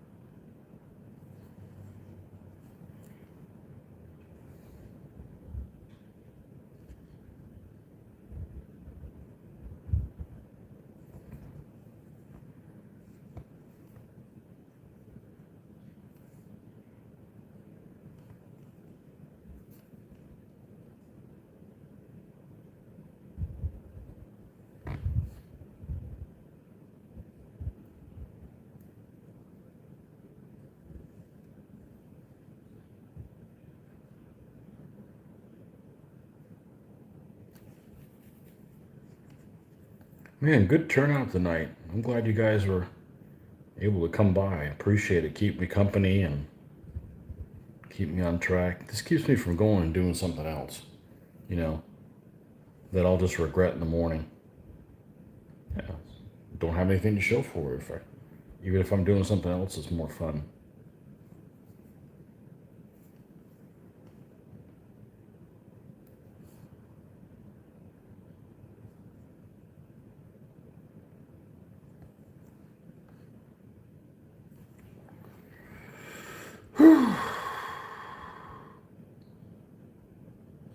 We got some boots underneath there.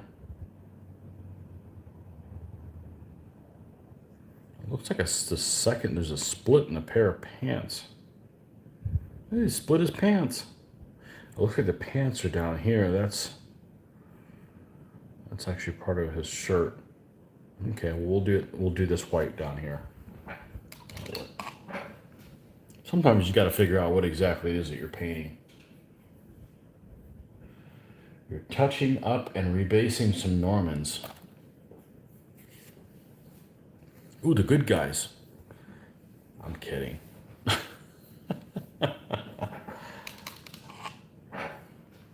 Although I did make a custom Robert Guiscard figure, but I haven't done anything with him because Mitch went and bought a Norman army. Bastard.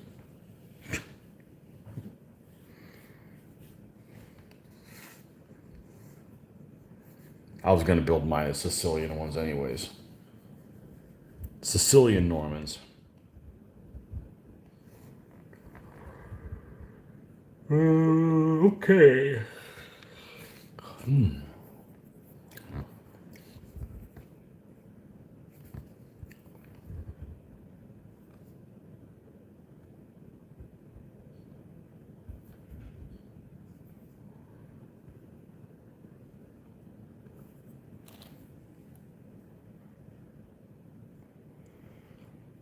Robert smashed Alexios Carrinos. He did. Yeah. That guy was a badass, man. Robert Guiscard was just a freaking badass. Makes you wonder if those stories are true, because I mean, when they showed up in Italy, it was almost like when the conquistadors came to the Aztecs. There wasn't that many Norman knights. There was only, I don't know, 350 or 200 or something like that, and they were just, those guys were so darn effective at what they did. You know, it makes you wonder if it wasn't just blown out of proportion, because it just doesn't seem, you know, it wasn't like they were fighting people who had never seen a knight before, you know. Yeah.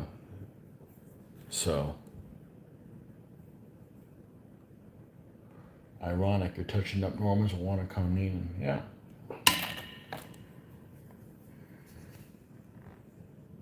I've got my Sicilian Normans, all the figures laid out for them. So they're a mixture of some of my Spanish. They got guys that put some turbans. So there's some Normans that have been Arabed up a little bit, you know, because they kind of like that. They went down there like, oh, we don't mind all this fancy stuff, you know. Can I still kill people and be fancy? Yeah, you can still do that. Oh, okay, well, we don't mind.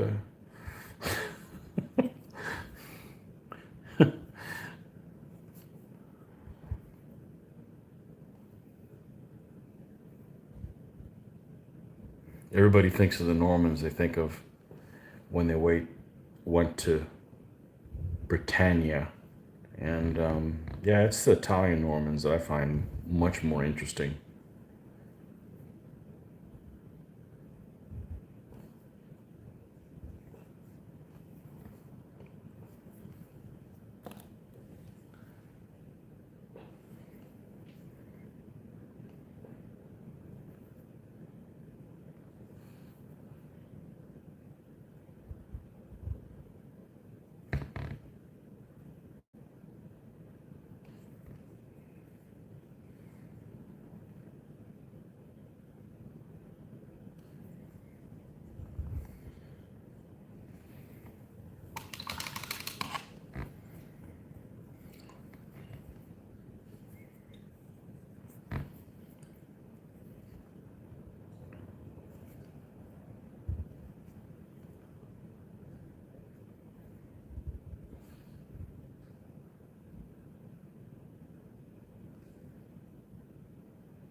All right, now we can go in here and get some boots done.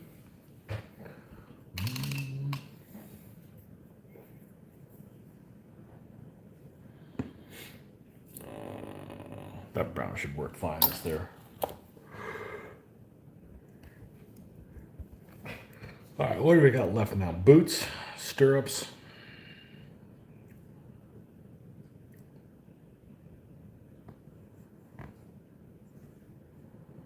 Man, not much left, but I don't know how much longer I'm going to be able to do this. Like I said, this will leave 3 guys left after this. And then we can close the door on these folks. And you go move and do something different.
Okay.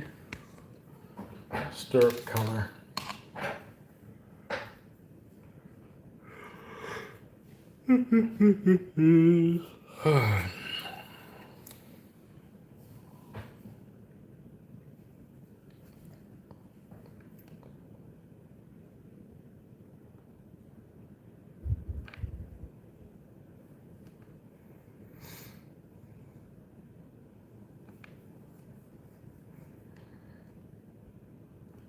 I take it you already have an Alexander army. Unless you don't consider Alexander Greek. Is Alexander Greek?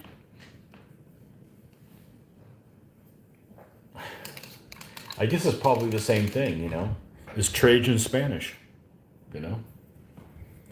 Tony, you ever tried Brazilian Jiu Jitsu? No. No, I don't think I'd like fighting. It's too personal. It's like chess, huh? You know which one I would love to do? If there was a proper place to do it here, would be Krav Maga. I would love to do that. But I'm too old for that shit. I waited too long.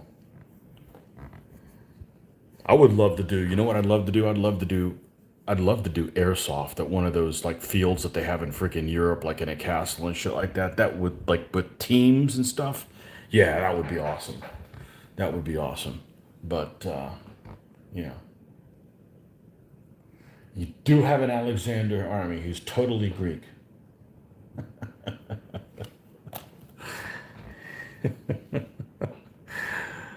Oh man. So how much of it was him and how much of it was Daddy's army? I think he led by example.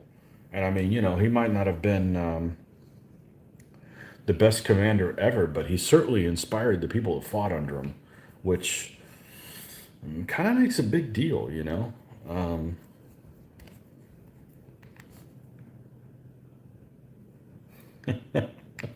and was Colin Farrell a good choice to play him? No, that was not a good choice to play him. Although that movie wasn't horrible. Um,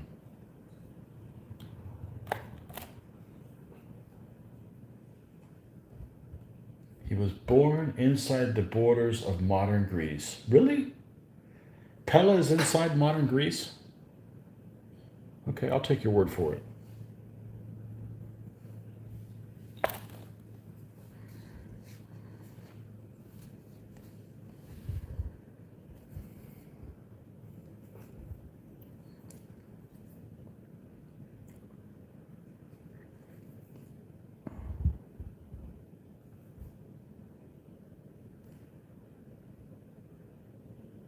I so there's a lecture on Audible on Alexander the Great.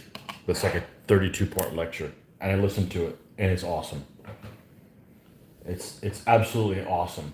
And since you're an Audible guy, I'm going to find out where the hell it is. Let's see if I can pull this off. Let's see if I can sign into my Audible from this computer. I know I can do it from my phone, and I will tell you what it is. And it's let's find Alexander. Now, this is an excellent lecturer, and this is actually the first of his series that I listened to. And okay, here it is. You ready? It's called Alexander the Great and the Macedonian Empire.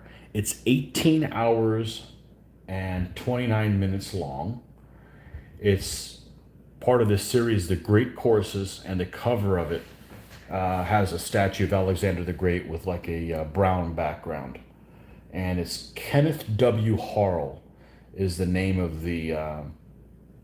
Anything he does is really good. He's definitely not boring, and it's very interesting. Um, it's very interesting. I definitely would recommend that because it's from 2013, so it's not like you're wondering, well, should I read the book by Arian? Well, no, because it's narrated by that guy that sucks. But if you're going to learn something, you might as well learn something that has acts somebody who is an Alexander expert and kind of gives you from every single angle. That's an excellent lecture. Saying lecture makes it sound horrible. It's not. It's very interesting. Like I said, I wasn't bored for a moment. It's 18 hours long, and I highly recommended that. Especially if you like Alexander. He's not my favorite. I certainly do not dislike him. He's certainly more interesting than, say, Caesar. I'm not a Caesar fan. Sorry, folks. Um, I prefer the guy I really like is Pyrrhus. Pyrrhus is my Greek boy for sure. He's I like him. I've got his army to do. Um, as a matter of fact, when I played Rome Total War, that's who I would play. I'd play Pyrrhus all the time. Um, and yeah, I don't know how Joel can't have a favorite commander. I mean, I don't want to serve under any of them, but some people are cooler than others. It's just true. They are, you know. Um,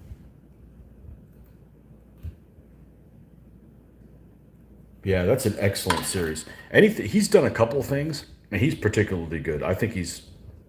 I think he's.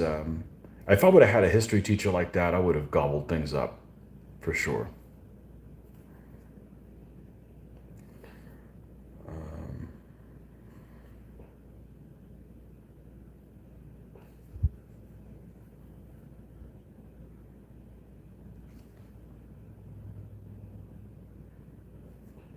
all right.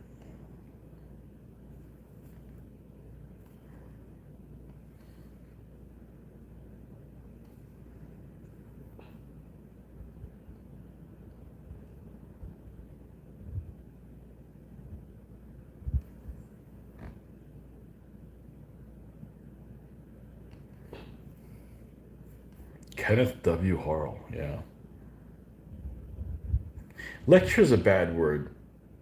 It makes it sound like, punishment. And it doesn't have to be. It doesn't have to be.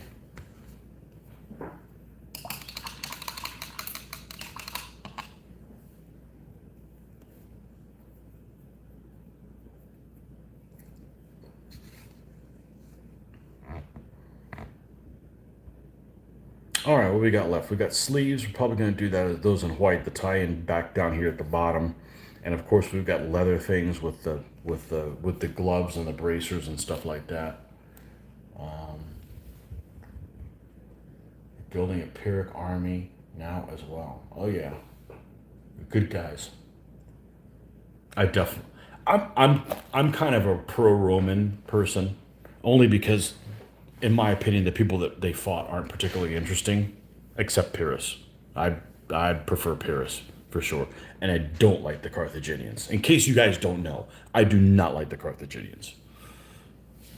It's funny because before I got into this ancients, I was like, oh, the Carthaginians sound interesting because no, not when you sacrifice your own children. Nope, deal breaker. Does not compute. And if you guys that have kids, assuming you like your kids, you know what I'm talking about. You don't sacrifice your own kids. Hell no. Everybody dies before they die. You fight wars to win to keep from sacrificing your own kids. What are you talking about?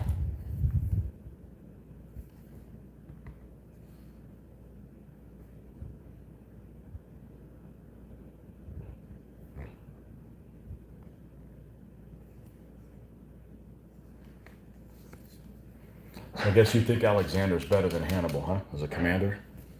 I think Hannibal was a genius. I think Hannibal's thing is that Alexander had some really good guys to fall back on. That really knew their shit, what they were going on. Hannibal was like the main guy. There may have been, from what we know.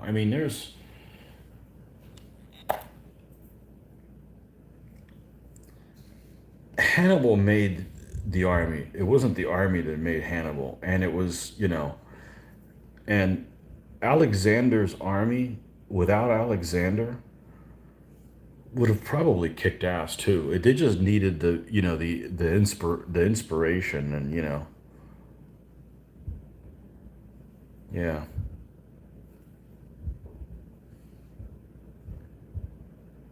Yep.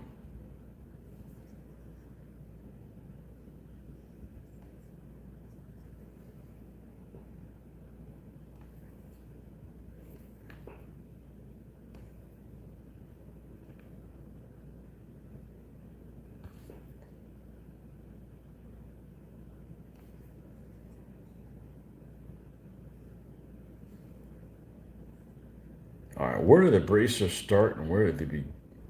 Jeez, I can't make heads or tails out of this. I'm guessing it's like this is cloth and the rest of it's going to be. And sometimes you got to decipher some of these moldings. Like, what is this? What is this guy trying to show me? You know, Hannibal won 3 battles and achieved nothing else. Oh, he won more than 3 battles. So that's the thing is that you don't know. He won the 3 battles. He between the third battle that he won, Cannae, he was running around in Italy playing keep away and being a nuisance for like 14 freaking years. That's pretty freaking impressive. That's really impressive. And yeah, Alexander didn't lose a battle. I get that. And Hannibal did.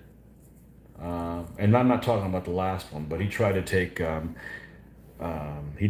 this city called Nola. There was 3 battles of Nola, and he got stopped all 3 times, twice by Marcellus, who he ended up getting him back. A Roman commander many people don't know anything about, but he was actually one of the guys that achieved, I forget what it's called, but when you defeat your enemy you defeat the enemy commander in single combat. He got that. Not too many Romans have gotten that, but he ended up ambushing Marcellus later and ended up killing him. But yeah, he didn't win every single battle they did, but he did run around for 14 freaking years in the I'm not going to say suburbs. It makes it sound like it was closer, but between the heel and Rome for 14 years, and they couldn't put an end to him. So that's worth something. Alexander had the foresight to die before losing. Yeah.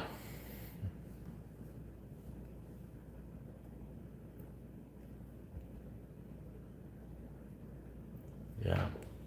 Alexander had he had some experienced guys you could count on, and he had motivated troops big time.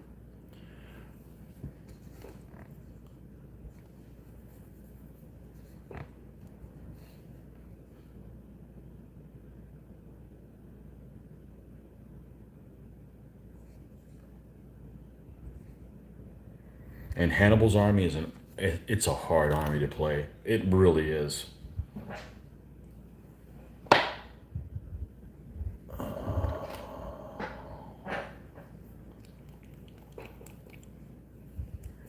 Gotta use this for the scabbard color.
That'd be a good idea for a tournament. Alexander versus the world, if he would have kept pushing on. Like other people that he didn't fight, they were past, say the Persians and the Indians. You know, like Alexander versus the Chinese at the time. See, Alexander died in 323, so what would that have been? That would have been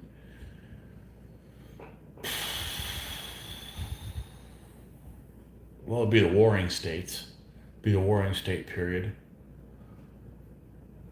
and then in the other direction, obviously Rome at the time.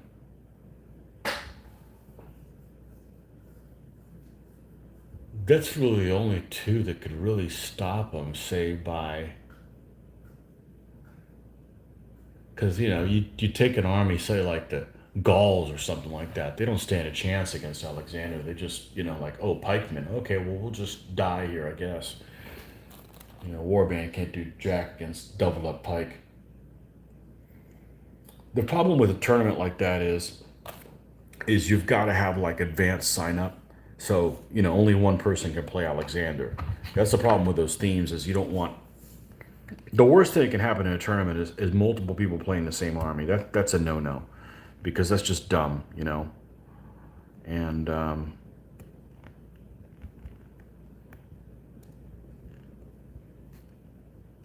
Alexander's army is really, really good, but the problem with it is that you've got six. I'm trying to clean some of this off. You've got six pikemen, so that's three frontages you're giving up when they double up.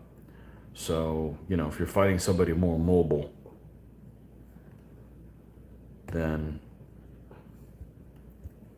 I don't know. Maybe it's kind of limited, unless you go ahead and let the people that he fought against and won play in them, so you could have the Persians and the Indians as well. But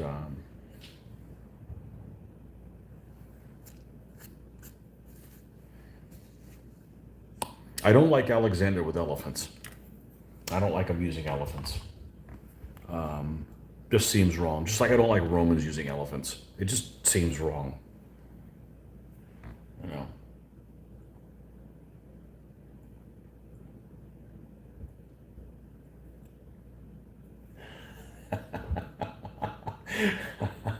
Magical thinking. Oh man. Nice. Yeah, I unfortunately don't have time for anything else between painting, which I'm not doing enough of, and trying to get some exercise every day. I've been successful now for a couple weeks, so nothing major, just trying to not die from being an overly fat person. It's what we're all struggle with. Oh man.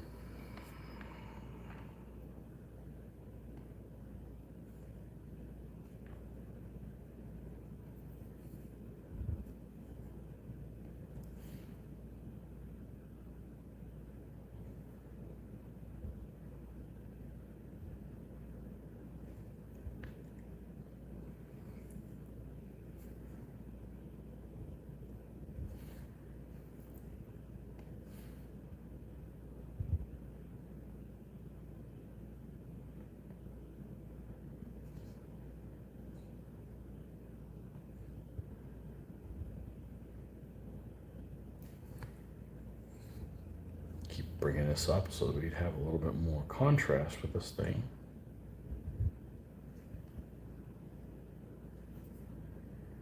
And we'll do the bracers.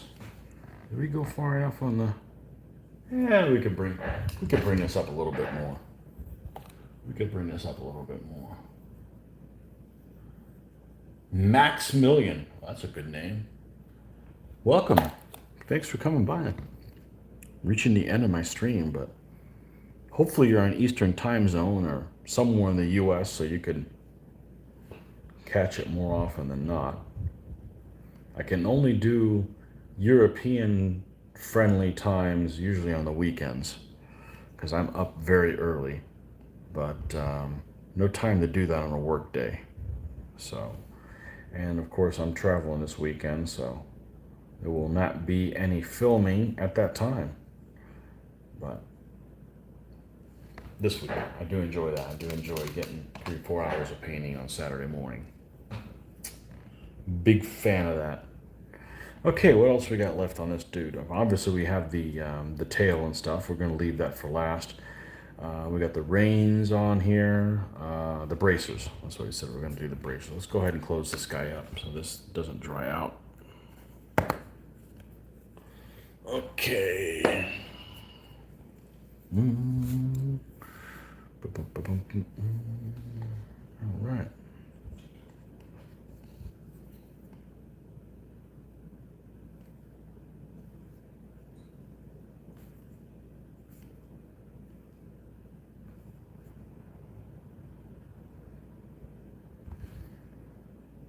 And all this is leather, including his gloves that he has on. This guy's one of the few figures that has no flesh showing. He's got none on his face, none on his hands. He must have been extra ugly. They don't want the sunlight to hit him at all.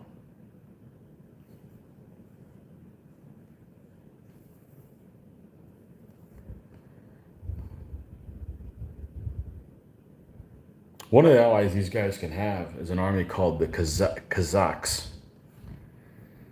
And the Kazakhs can have some heavy cavalry. It's rated as knights.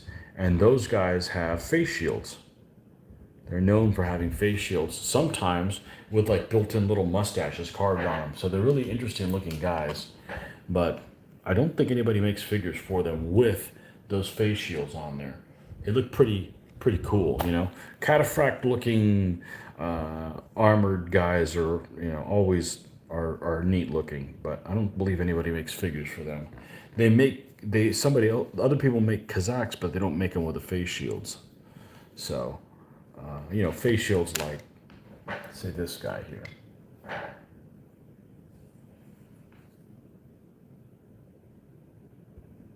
You know, something like that. But yeah, some of those guys look they almost look timid, like, you know, really cool looking folks. Yeah, nobody makes figures for them.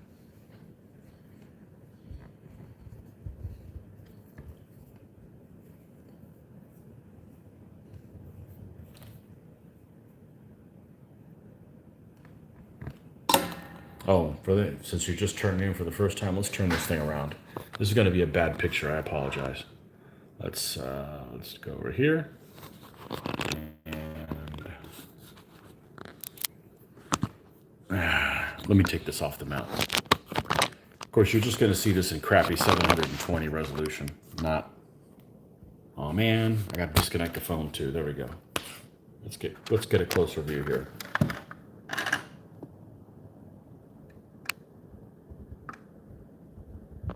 Let's find the focal point here. It looks like crap with the blurriness. So this is, of the 15 knights, I've got these 4 to do left. This guy that I'm working on and these other 3. So that's what's in the store. So let's plug this back in. Plugging it in, take 2. And action. Okay.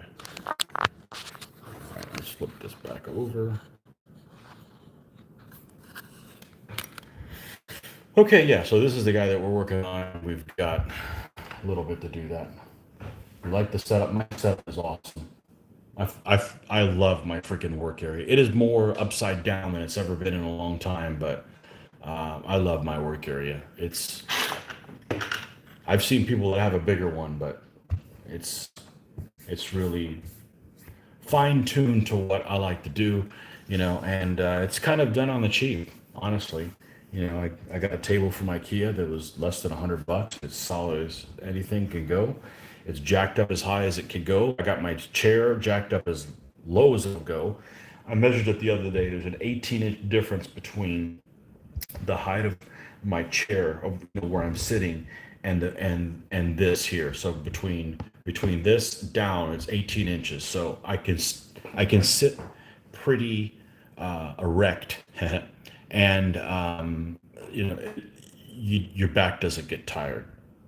And this was just where I've got the paints here. This is just stuff from, it was a Michael's store, craft store, that had these things. These were organizers for a desk. They're actually meant, this is actually supposed to be the top. It's supposed to sit on your desk down here. They're angled, and I just used that to put my Vallejo paints in. And I think I got each one of these for, I don't know, and I don't think it was even $8 for each one of them. So yeah, it's kind of done on the cheap, but you know, I've seen other stuff that costs a lot more money, and I don't think it's any better. And of course, the Yacht Light. If you don't have one of these, definitely get an Yacht Light. probably the most important thing of anything that I have to do a successful painting is the outline. Now, unfortunately, the outline is great light for painting, but not so good light for photographing, because what you guys are seeing here is something that's extremely washed out. Well, maybe not so much, but you go and take a picture of this in natural light, and it looks a lot better than this. This gets washed out. So, but yeah, I've had this set up now for a number of years, and my cutting mat that I don't dare paint on, so I got to look at it. That's why I use these little cardboard things.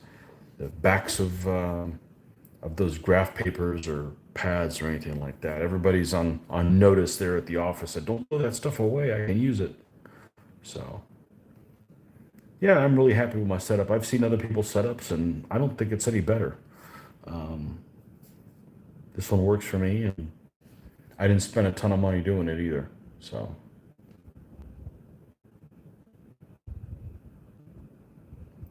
but these lights, I think they're normally, at least at the time, they were like $100 a piece, and I got them for 50% off. So, I don't know, there's some kind of sale or whatever they were having. Did I buy it in Michaels? I want to say Michaels is what had it. I could be wrong, but they were like 50% off, so I picked up two of them. So I got a spare. If I ever need one, I got a spare one that sits in the great light to read too. If you've got one, put it in the corner of a room, put a chair underneath there, a comfy chair to sit in, and grab a book, and you're not going to find better light than this to read under. I just can't say enough nice things about lights. So.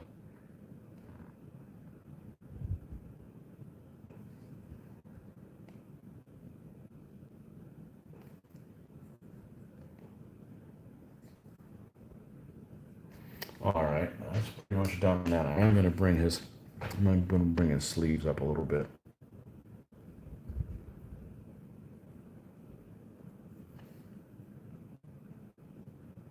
Yeah, there we go.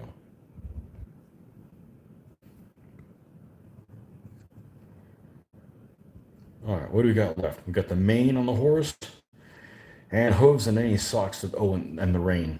Okay, so let's do the same thing we've been doing, and we don't have to do that. We can start with this color here that we're reusing, and we'll start that as the basis for the reins. Come in here with that.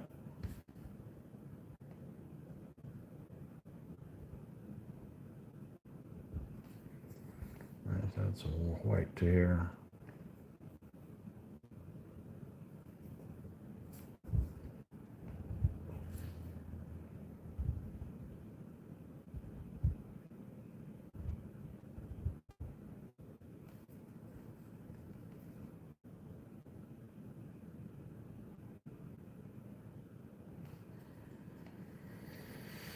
Okay, that's done. Now let's look at the other. I'd like to put socks on this one, but how are we looking in the? There's not too many to have that. We can do that. Decals on the shields. I'll wait about an hour. Pop the figures off the pay nails, gluing the bases. Should be able to goop today and flock tomorrow. Goop, it's a catchy word. Okay, I need to find the gray I used for this. It's probably this one sitting on top. As a matter of fact, I know that's not the one. What do I do with it? Not that another one wouldn't work just as well. It's probably this one.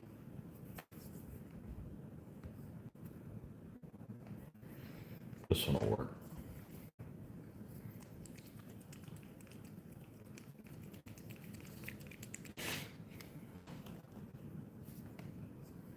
Oof.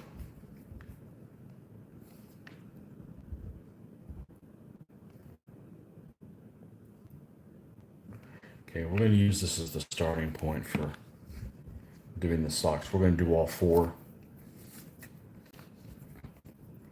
And we're going to need some white here for sure for this.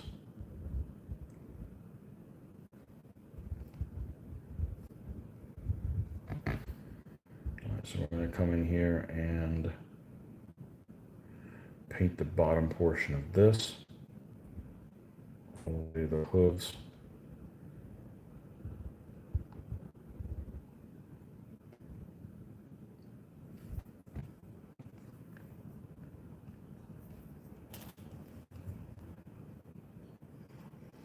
Time for lunch. Oh man, now you made me hungry.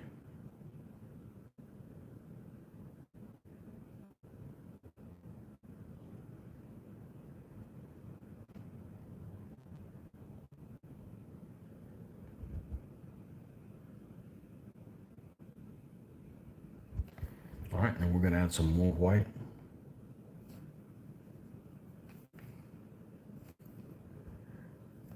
We're going to go ahead and put a star on his forehead.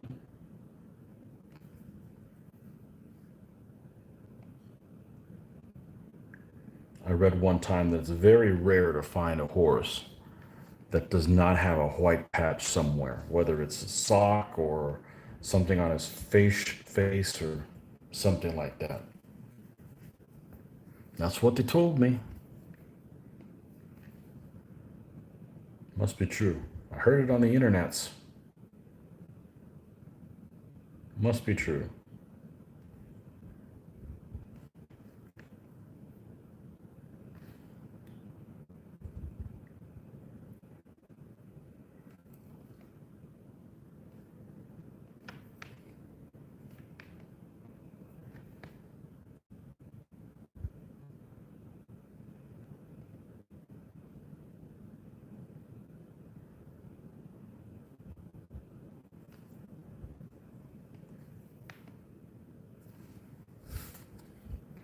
How the hell did it get to be 11? Wow. We're going to finish this guy now. Too freaking close for that.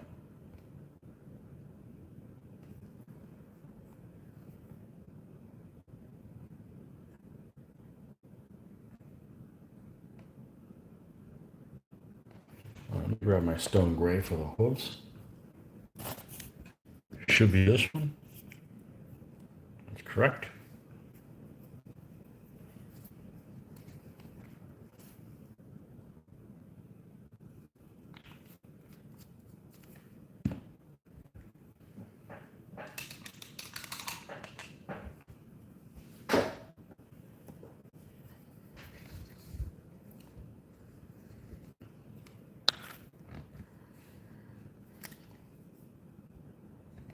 All right, where did we go? There, got it. All right, where's an active black right here?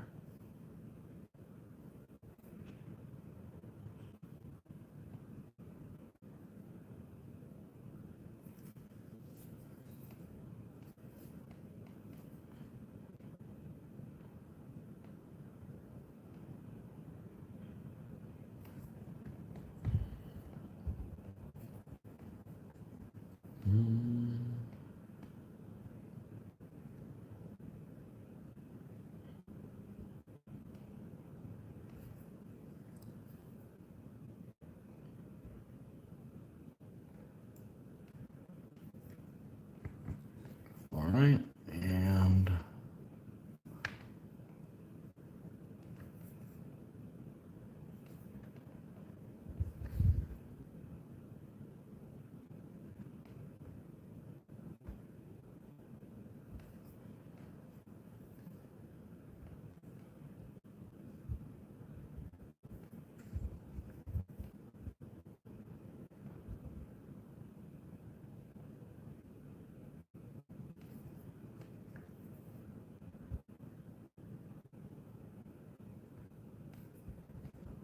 all right, and now we got to do the mane. We should be done with this booger. All right. Let's reapply black.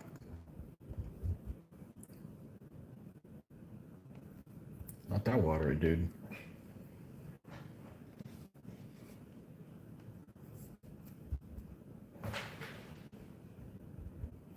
You're back. I never knew you left. You left without a hall pass. Nearly done here.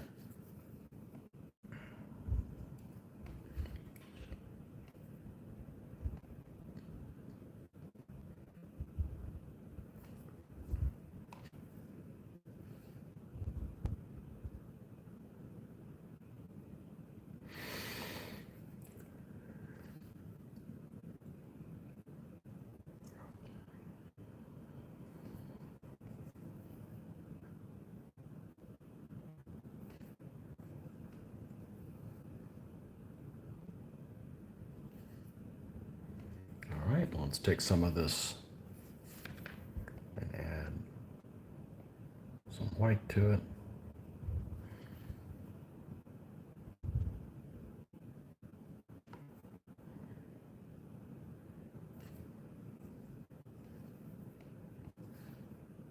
And we'll show you what this looks like when we're done here with it shortly, which will be just a moment.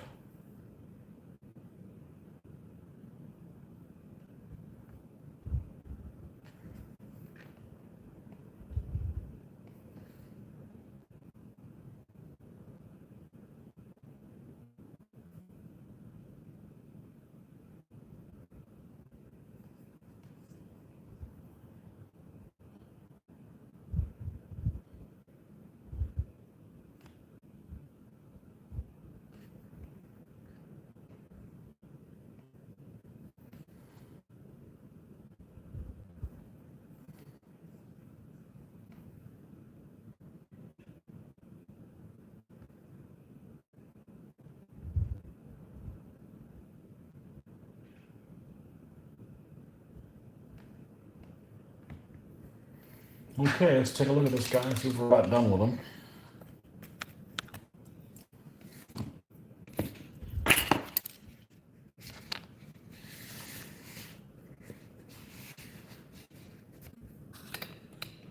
Now, I'll be honest with you. This shield looks like crap right now because it's glossy. See that? See how it's glossy on that shield? That'll all go away after we put the coatings of that stuff.